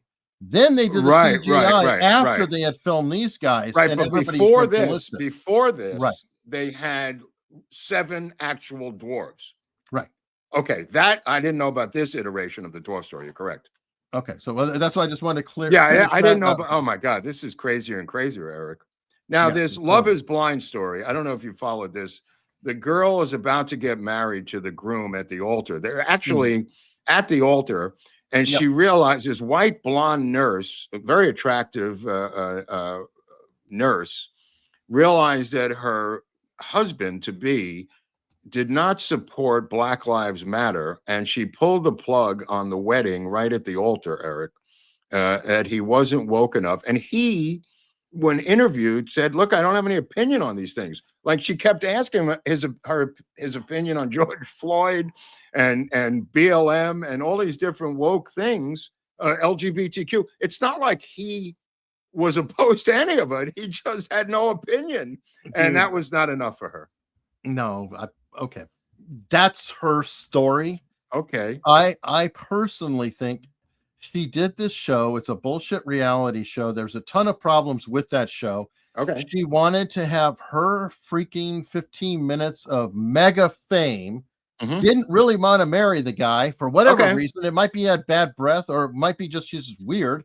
Yeah. And she just threw out this bullshit virtue signal that's going to have her celebrated by idiots. Okay. I figured there must be more to it. And as people are saying, and they're saying here, he dodged a bullet. Yes. Oh, he definitely dodged a bullet. There's no doubt about that. Yeah. There's no doubt about it. He definitely dodged a bullet. It's like whatever. And you know, I think that there's a whole lot of that going on. Oh, here it is. Yeah, that's the picture. I mean, it got that far. I mean, I don't know. Is that a real wedding or? Yeah, I've seen the show. I mean, I don't even know the show. I don't know. Yeah, it's an interesting premise, but anyway, what it is they go in these pods and they're not able to see each other. Oh, and okay. They talk to each other in the pods, and then they just change up like the different dating people. game. It's like the old dating game. It is like the dating game, yeah, but it's extended over time, like over a season, and then people are eliminated, and then ultimately people get married in the end. But they really do get married, right? It's they really do get married. I think one couple may still be together. I don't know, but I'd have to chat. You can help me out on that. I think one or two maybe. I've lost track of it, but there's a lot of controversy on the show. Okay. All right. Well, I just wanted to get that out. Also, the last thing I want to tell you about was Russia labeling the UK as the main instigator of the Ukraine war and World War I and World War II. They went even further, Russia, yesterday, and fingered the British for all kinds of behind-the-scenes instigation. This is a theme I've been talking about on this channel for a number of years, how the British have used us and to do their bidding, finding all these Anglophiles in the American government and getting us into a lot of trouble worldwide. And the Russians called them out about this yesterday. Well, are they getting into the map makers and all that bit too? I don't know. Well, a lot of people associate all the disasters in the Middle East with the British and the map. Oh, right. They didn't get it. They didn't even mention that. Oh, no, I know. That's part of it. Yeah. They didn't even get into that. They were talking about World War II, World War I, and Ukraine. And I said last week to somebody, what is it that the British make? What is their main industry about, other than the banking industry or hedge funds or stocks? I mean, what is it that the British do any longer as a nation? What do they create? Do they have a car industry? Do they, what is their main thing? And nobody seemed to give me a straight answer. But I know they were in the arms business for a long time. They were like tied with Russia in the number 2 spot. I think they've dropped down to like 6th or 7th in international arms sales. But they were at number 2 for a long time. Well, when you talk about like cars, I mean, Ford owns Jaguar. Right. So I don't know how much, or they did. I don't know if they do anymore at one point, but I don't know how much actual manufacturing they do. I mean, maybe they're like Singapore. I mean, I don't think Singapore has any real industry, but that, they're banking and trading and whatever. I think it's banking and trading is basically their thing. Yeah, I think. Yeah. I don't think they have any industrial base whatsoever. Fish and chips, as Chris Banks said. Just fish and chips. That's all we make here. Blimey. Yeah, I you know what? Please answer in the chat, because I don't know. I'm curious about it. Yeah. Okay, people are saying that they sold Jaguar. Well, like I said, I knew they had it at one point. Right, but you have an entire nation here, people. They must do something. Yeah. They must do something for a living, and other than manipulating us to go fight in foreign wars. I mean, but we'll get to that. Maybe there's some super Well, a chats lot of Eric their could bring up. industry was through the colonization. I mean, right, India I know, and right. tea and Yeah. we have our own history of that. Right. Well, I don't know if we were colonizers like they were. I mean, we did it. We didn't have an corporations. India. Do we have an India? Yeah, but that was really an East India company, and so it was kind of a corporate government, tied together thing. And then we have, banana republics. We have our own little bit of history. Well, that's not a colony to me. I mean, that's when I think of colonies, I think of them controlling the entire nation of India with, at every single level. I mean, they were there physically, controlling it. Sure. Yeah. Sure. Let me say, people are saying, looked it up. They're saying agriculture. I'm not sure. They have what? Is there a Kansas in the middle of England? How much can they grow there? All right, well, put it in the chat. We got some super chats that Eric wants to get out here. Absolutely. Like Pew Pew here. This guy needs to be slapped on the back. Forget about England for 5 seconds. This guy needs more accolades than England. Absolutely. I mean, we got Norway here. Screw England. We got Norway in the house, and really, really generous. Pew Pew's been coming around and generous. He also shows up on the girl streams all the time. Really great. I got a lot of coffee in the mail yesterday, Eric, from what am I doing? That's for the event. Oh, thank you. I didn't know what it was for. Yeah. Okay, that's great. You want to plug that coffee? Because I'll bring it with us to the event. I'm driving anyway, so that's easy. Right. Well, that's why I asked them to send it to you, because sure, that's great. That's great. I'm gonna tell you something. I took 22 Ubers this weekend, and there is some loopholes in that app. I got to tell you, there's some problems with the app. Yesterday, I got picked up at a hotel to go to the airport, and the driver took me to an old hotel I once went to in Phoenix a year ago, and said she couldn't help me and dumped me off at this old hotel that I went to the year before. I'm gonna have to take it up with Uber. But holy crap, are there problems with that app? It's funny. I just use Lyft. That's what one of the Uber drivers told me to use Lyft. That was her advice, and she was both Uber and Lyft. Most drivers are both that and DoorDash or something. A lot of them do multiple. Right. She did both, and she gave me advice saying use Lyft from now on, which I'm going to take her up on as soon as I get my money back from Uber for driving me to a hotel instead of the airport. Good idea. All right. We have this event coming up in Las Vegas where we will have the copy, and I'll be putting that on the screen here. The coffee is in the bean form, by the way. I hope it's not ground up. It is not ground. Okay. No. What do we do? Do I get a grinder and bring a grinder? I don't know. We'll sort that out. Oh, okay. Sorry. I mean, some of it I think it's going to be door prizes, and then okay. So you may get a bag of coffee if you show up for the. This is great. Anyway, yeah. So at this event, we're going to have the illustrious Robert Barnes being our guest. And I heard a less tall or not as tall person may be joining with a lot more hair. And someone shorter than him, even. Even for now. It won't be that long, I'm sure. Yeah. Before that changes. Anyway, April 12th, we are having a meetup. It is to celebrate Barnes being the first American friend of America's Untold Stories. And he deserves it because of what he's going through up in Seattle, Eric. God, yes. God, yes. I mean, hopefully he survives Seattle and we don't have an issue. You know what Viva does all the time? He was doing it with Barnes, and he does it with everyone. It's kind of, I don't even know if he's conscious of it. He's going, I don't want you to end up in solitary confinement, Robert. And Robert's going, no, I don't think that's going to happen. He's going, no, but it could happen. I'm going like, what the hell is he saying? I mean, Viva, shut up. He does this all the time. It can be a little. What is that? What is that? Some sort of Tariffs? Anxiety. He has anxiety. Oh, anxiety. Okay, anxiety. Or he's a neurotic. I don't know what. Neurotic. He's nerdrotic. There you go. Which is another channel I don't watch, but if you're into culture. So there's tickets still available. They could go to unstructured.locals.com, sign up for the. There's a link in the description. Oh, there's a link in the description with that coded squiggly. Well, that was on the screen just a second ago. You can meet us all in the flesh, right? You could talk to Eric about tech stuff. You could talk to me about pop culture. You could talk to Barnes about your legal problems, and you could talk to Viva about your neurotic shortness problems if that's one of your issues. And Viva, or you could talk to Ethan and talk to Ethan. Viva's spokesperson, Ethan Fry Height. Ethan, dude, it's a great name, Ethan Freiheit. I just love that. That is. I mean, his name's literally Freedom, which is kind of cool. Right, Ethan Freedom. That's right.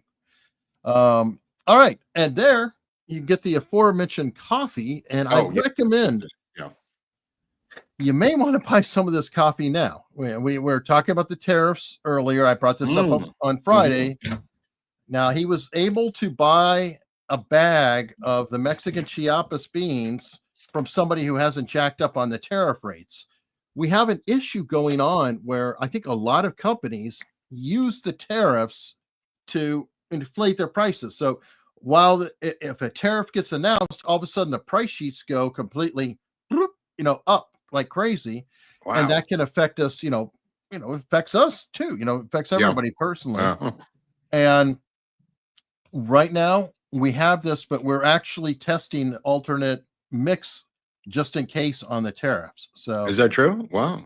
Yeah, it got sent to me. I'll be getting it today or tomorrow, and I can, what do you mean, like a sample to try, or?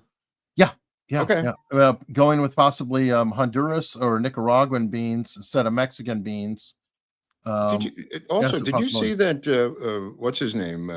Danny Ortega, Nicaragua, was recipient of USAID money, literally supporting a communist regime. Why not? I never thought it went that far, but I guess why not? You're right. I'm surprised. Maybe they sent it to Castro in Cuba. Probably. I mean, if you're going to send it to him, Ortega in Nicaragua, I mean, did we send money to Castro? Probably. Oh, my God. Well, I'm just saying, there's so much money that was going out in so many places. We should be living so large as a nation. Once you get rid of all of this money that's going out everywhere, there's no reason that this country should not be living like fucking Norway. Yeah. I mean, come on. Norway is smart about it, but it's as far as it goes, we were supporting, I think, people tied to the Muslim Brotherhood. There's God. So many different things. And if you have to dig out who is getting paid, and by the way, that's one last vestige of our freedom is that we even have USAspending.gov. Yeah. You can go look up these things. Yeah. So they're doing it right in front of us in a lot of ways. By the way, Caroline Levitt said that Trump's buying a Tesla today. Yeah, they're bringing it. Musk was up there showing him today. He wants to drive it around though, and she said he misses physically driving himself. And I thought, oh my God, that's right. What's that? Does he even drive? She said, yeah, he loves to drive fast. And I'm going like, he may take this Tesla out to drive Okay. with a Secret Service guy next to him. But also, I think this is going to exacerbate more terrorist attacks against Tesla and the dealerships. If they see Trump behind the wheel of the Tesla, I think that's going to be a red flag to a bull, to Antifa and their minions. Well, by the way, the one he picked, I forgot the model, but I think it retails for $95,000. Looked like it was a red one. Okay. It goes 0 to 60 in like 2 seconds. Oh, that's fun. So he could drive fast. No, those Teslas are fast. Right. I'd love to It's see him ludicrous, behind though. the wheel. That would be a great photo op or video clip. Well, it's out there, but they had a whole conference. Right. on- No, but I'm saying driving it because she said he may drive it. I guess, do they have driving around Camp David or something? Or Yeah, no, of course. I remember there was an episode. It was in one of those miniseries we were watching where Brezhnev is in with what the hell was that? With Kissinger and Nixon when he visited Camp David. That's it. The Model S. Plaid. Model S Plaid. Wow. Well, and dare I say, Biden was driving his Corvette around. Yeah. Oh yeah. So, and I think that was on Camp David, but I don't know. Yeah, a lot of the stuff goes on. There's places to drive in Camp David. They let the Russians drive during the Cold War a couple of times for fun. Right. Yeah. All right. So hold on here. We got here's somebody who did it right. See, you have Pew Pew who's donating all these memberships, and Dick Dickerson's donating memberships. Really great people. Thomas got a free membership and said, you know what? I'm going to support the channel, so I'm going to renew my membership. So Well, this is the ex-husband of Faye Dunaway, the great actress from Bonnie and Clyde, by the way, Thomas Dunaway. I think they're divorced now, but he said he still loves her despite the divorce. Oh, there you go. And like Diffuse here, gifted 5 Yeah, American. he came out of nowhere a couple of months ago with that tractor out of Iowa, wherever place Right. he flyover lives. But he's been loyal. Back and forth with Jack White, right around the same time that Jack White took over the chat. That's his personal tractor, by the way, folks. And that's how he commutes to work. His work being a farm, he takes that tractor. All right, James J saying at least there's no tariffs on super chats yet. Don't be. You don't haven't don't seen bring it what up. YouTube Don't takes bring out. it up. YouTube. Well, will look, come up we with got a that. YouTube tariff that they get their chunk. But by the way, note on that, folks. When it comes to donations and things like that, if you're using your phone, there's multiple tariffs being taken out. Apple What? or Google will take 30% off the top, and then YouTube takes another A bunch 30% of off of the gangsters. remainder. These are gangsters, bro. That's what it is, man. David March says Premier Doug Ford, you guys met the Oh, guy. Premier. Okay, yeah. He's the most Trump-like leader. Met the guy if you need any insight. Well, there was a guy in Ottawa with a cowboy hat who really supports Trump. He wants to become a state. He wants to leave Canada and become a state by itself. Right. I don't think Ford supports Trump. No, I think he's no. saying he's got a personality that's a bit more bombastic. I don't. I Yeah, could be there is a wrong, but I guy think though who's a premier of a Alberta or one of Alberta, one of those There's conservative Clash ones one. who wants to join the United States as a state. Yeah, I believe. Yeah, that. separately, which I somebody's think he saying should that's take. Alberta.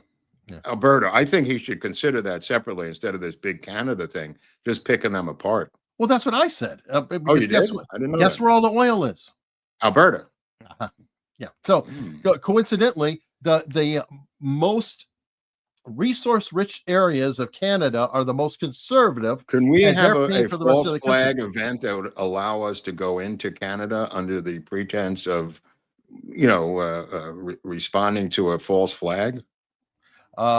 Perhaps. I mean, the turning off the Peterson got to that. electricity. If we turned off our own electricity and blamed Doug Ford, that may give us the pretense to go in militarily into Canada. By the way, could you believe that move? Which one?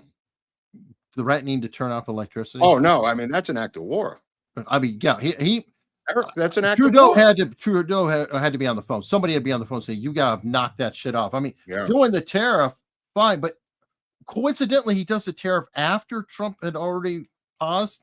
That was Well, how about 150,000 people making this guy the prime minister of Canada? You know, Viva was pointing out how small of a niche this voting bloc is within the Liberal Party that decides by 87% of the vote who's going to be their candidate, albeit Alberta he becomes the guy.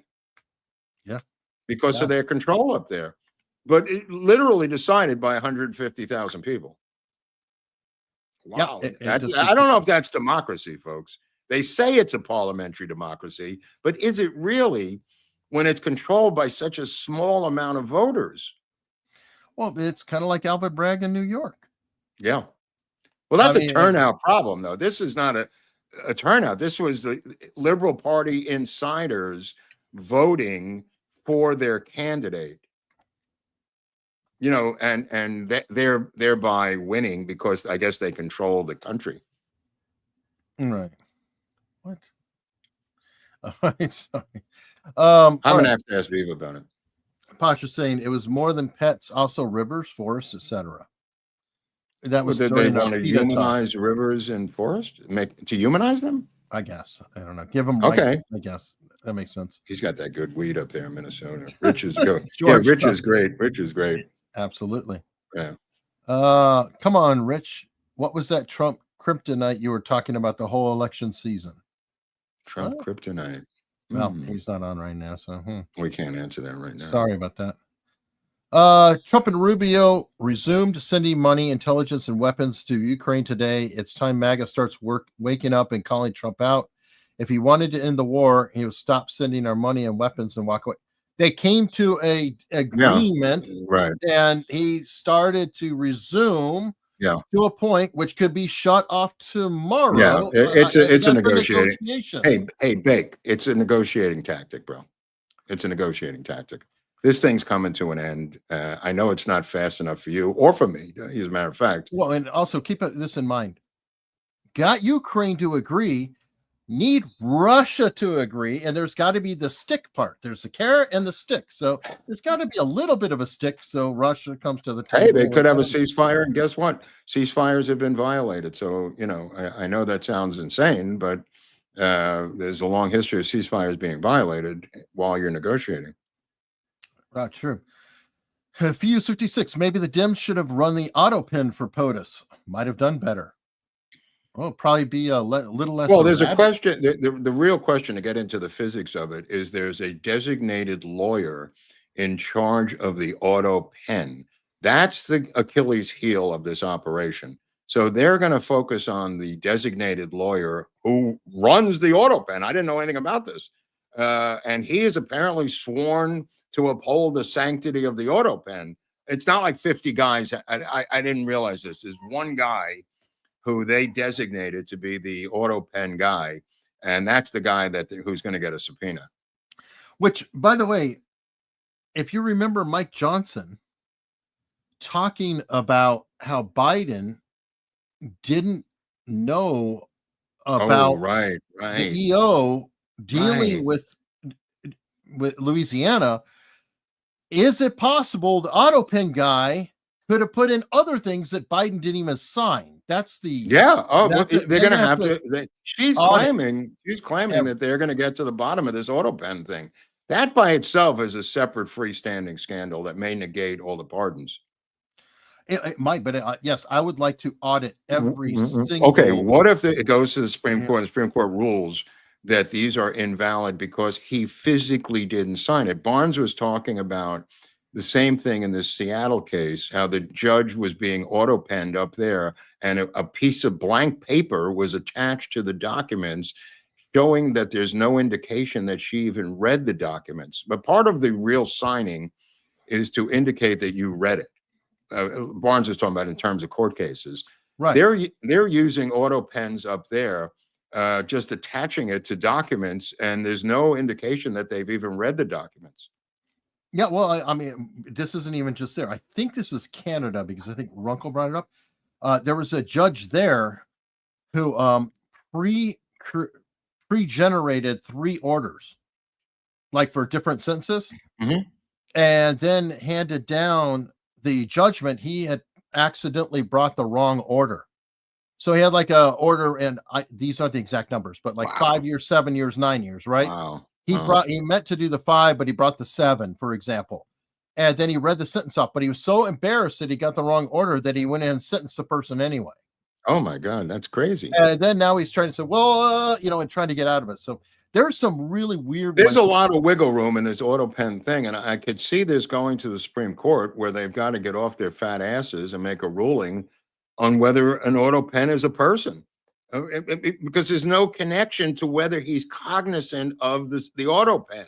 It's not a question of the auto pen, technically. Exactly. Right. Yeah, I wouldn't care if he sat there and of course, pressed the button and did it. That's fine. Of course. I mean, it's a rubber. You could use a rubber stamp, but Exactly. when you're in St. Croix and the auto pen is being used to pardon murderers, that's a case. That's a real case, bro.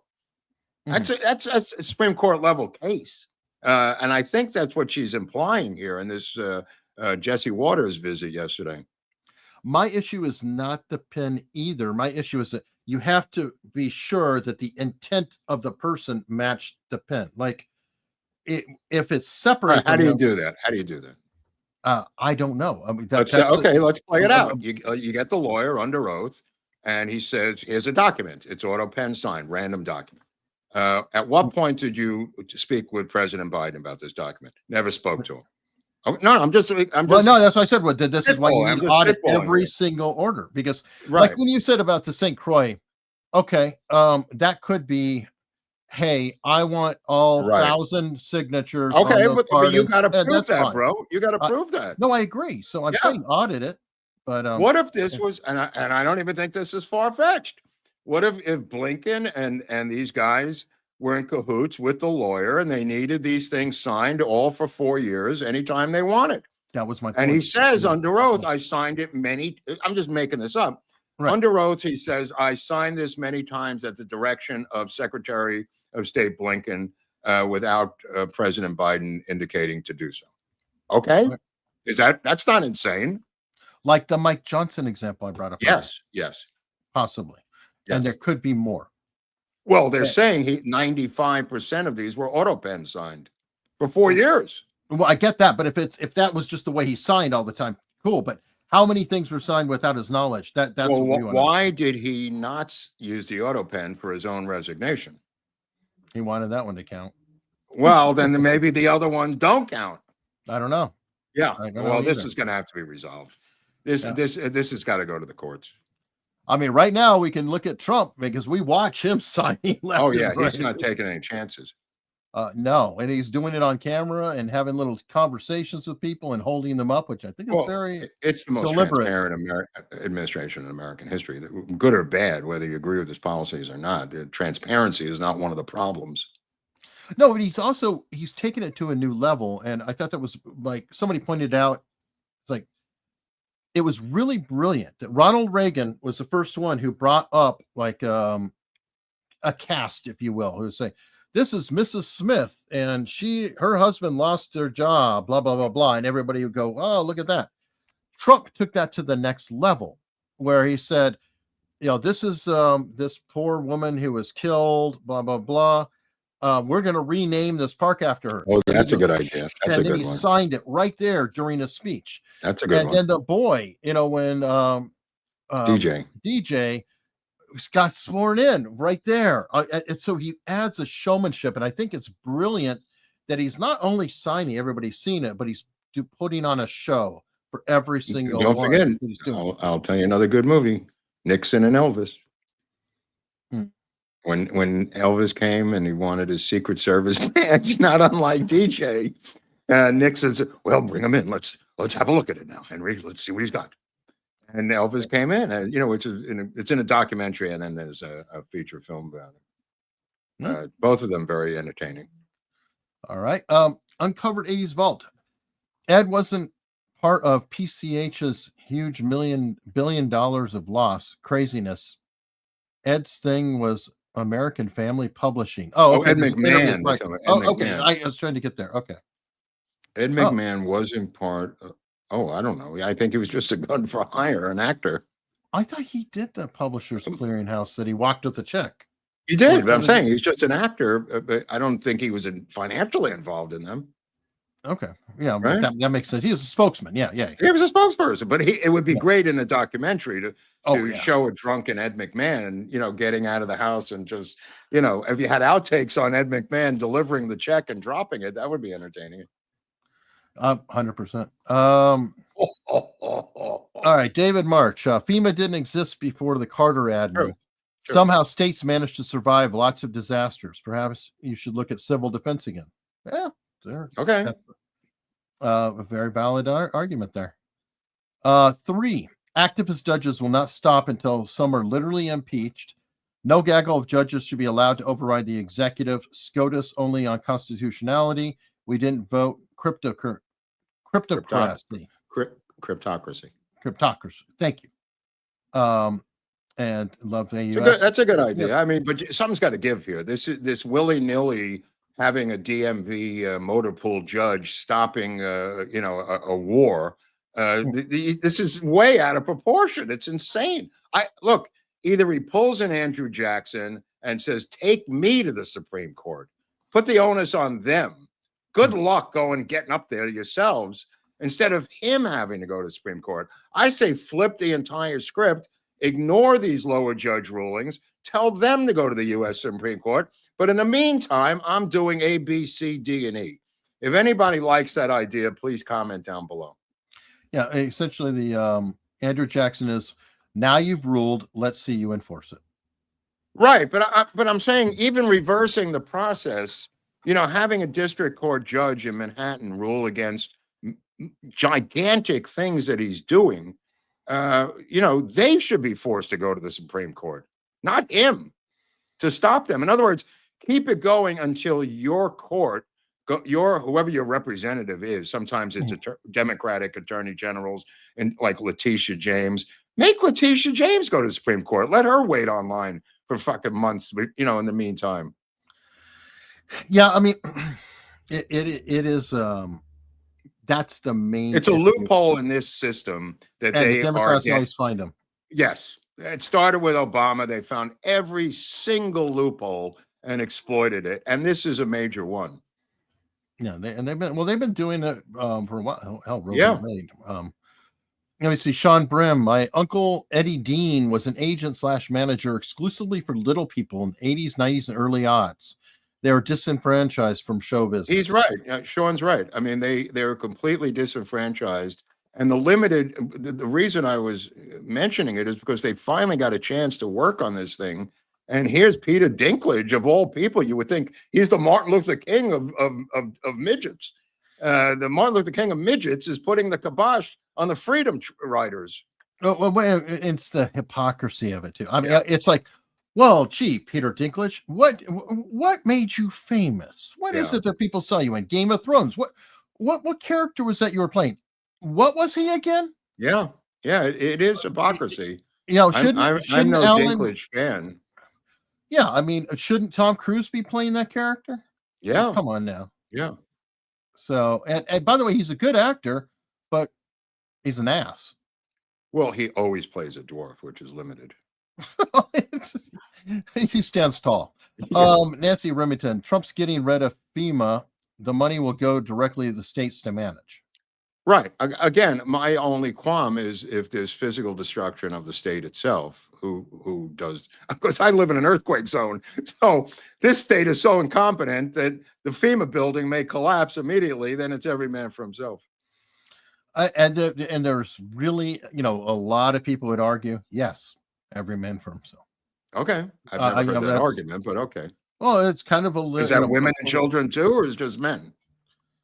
David March put it really well. Before Carter, how did anybody do it? Hey, they had slavery years ago. How did they do it? I mean, you could go back in history on anything. So Mark's solution is to have slave workforce. Okay. No, I didn't say that. Oh, that's what I heard. I'm saying historically, you could go back on any issue and go back in time and say, how did we do it then, to fill in the blank for anything, In general, though. Maybe it wasn't that efficient back in the day. Maybe not. But it is one of those that You're not going to be squawking that much when an A bomb hits your ass. You're right. I'll be nuked. I'll be vaporized. My vapor No, but won't say a if word. people are going to survive, I mean, it's not like everyone's getting vaporized. Where I am, I'm gone. Yeah, you're a target. Fletcher boy, if you want to choose a rabbit hole, the U.S. tanker that got rammed and is burning was full of jet fuel for the U.S. military. Well, I wouldn't put it past anybody at this point, But I mean, it's a little late in the game, but nevertheless, anything's possible with that. The X thing that Eric was talking about with Ukraine. Yep. And Jay Cathy, here we go. The states will spend the FEMA money on crap and nothing will be there for an emergency. Thank you. Oh, wait, hold on. You mean like the federal government spent all the money on immigration? Right, but that was a rogue Carolina administration. You're basing FEMA on a Marxist rogue administration that they're all going to do the same thing. I mean, Trump wouldn't do that right now with FEMA. So you can't just blame it on the entire program because of the crazed Biden administration abusing something, Eric. That's not fair. No, but you can also take the stance of this is money from the taxpayers that went to the government to just be pissed away on something else, and that the people could have their own money and donate or why give don't you charity call for the reform of FEMA instead of management of FEMA, a better management? I don't know. We've got better management. I mean, let first see if there's something there. I mean, why not reform the education department? Well, that's not life or death. I mean, these are life or death issues. This is almost, I would roll FEMA into the Defense Department. There's a lot of ways to skin this cat other than giving it to the states. Well, we got to reform the Defense Department already, too. Right. Well, that's true. I mean, but the Department of Education, I mean, that's a no-brainer. I mean, you could cite that like what's his name did going back to Jimmy Carter, but FEMA is much more life and death. I mean, FEMA could be useful, but what do you mean? It has been many times. I'll say that it's not completely a destroyed organization because Biden abused the shit out of it. Maybe, but we'll see how it shakes out. It's just he's wanting to give it to the states, where the states are determining what they have out of it. I don't know. Yeah, well, they'll still, but like this woman said, I mean, you give it to New York State, that money's going to go to the homeless and it's going to go to illegal aliens. And I don't know if that makes it better, Eric. Yeah, I don't know either. I don't trust what we have right now. I don't trust. Well, I'd rather have Trump in charge of it than Eric Adams. Let me put it that way. Sure, fair enough. But and what about veterans running FEMA? I'm open to that. I mean, I'm open to veterans doing a lot of things. I mean, I'm open to veterans doing a lot of things. That's okay. But anyway, this is perfect for the comments.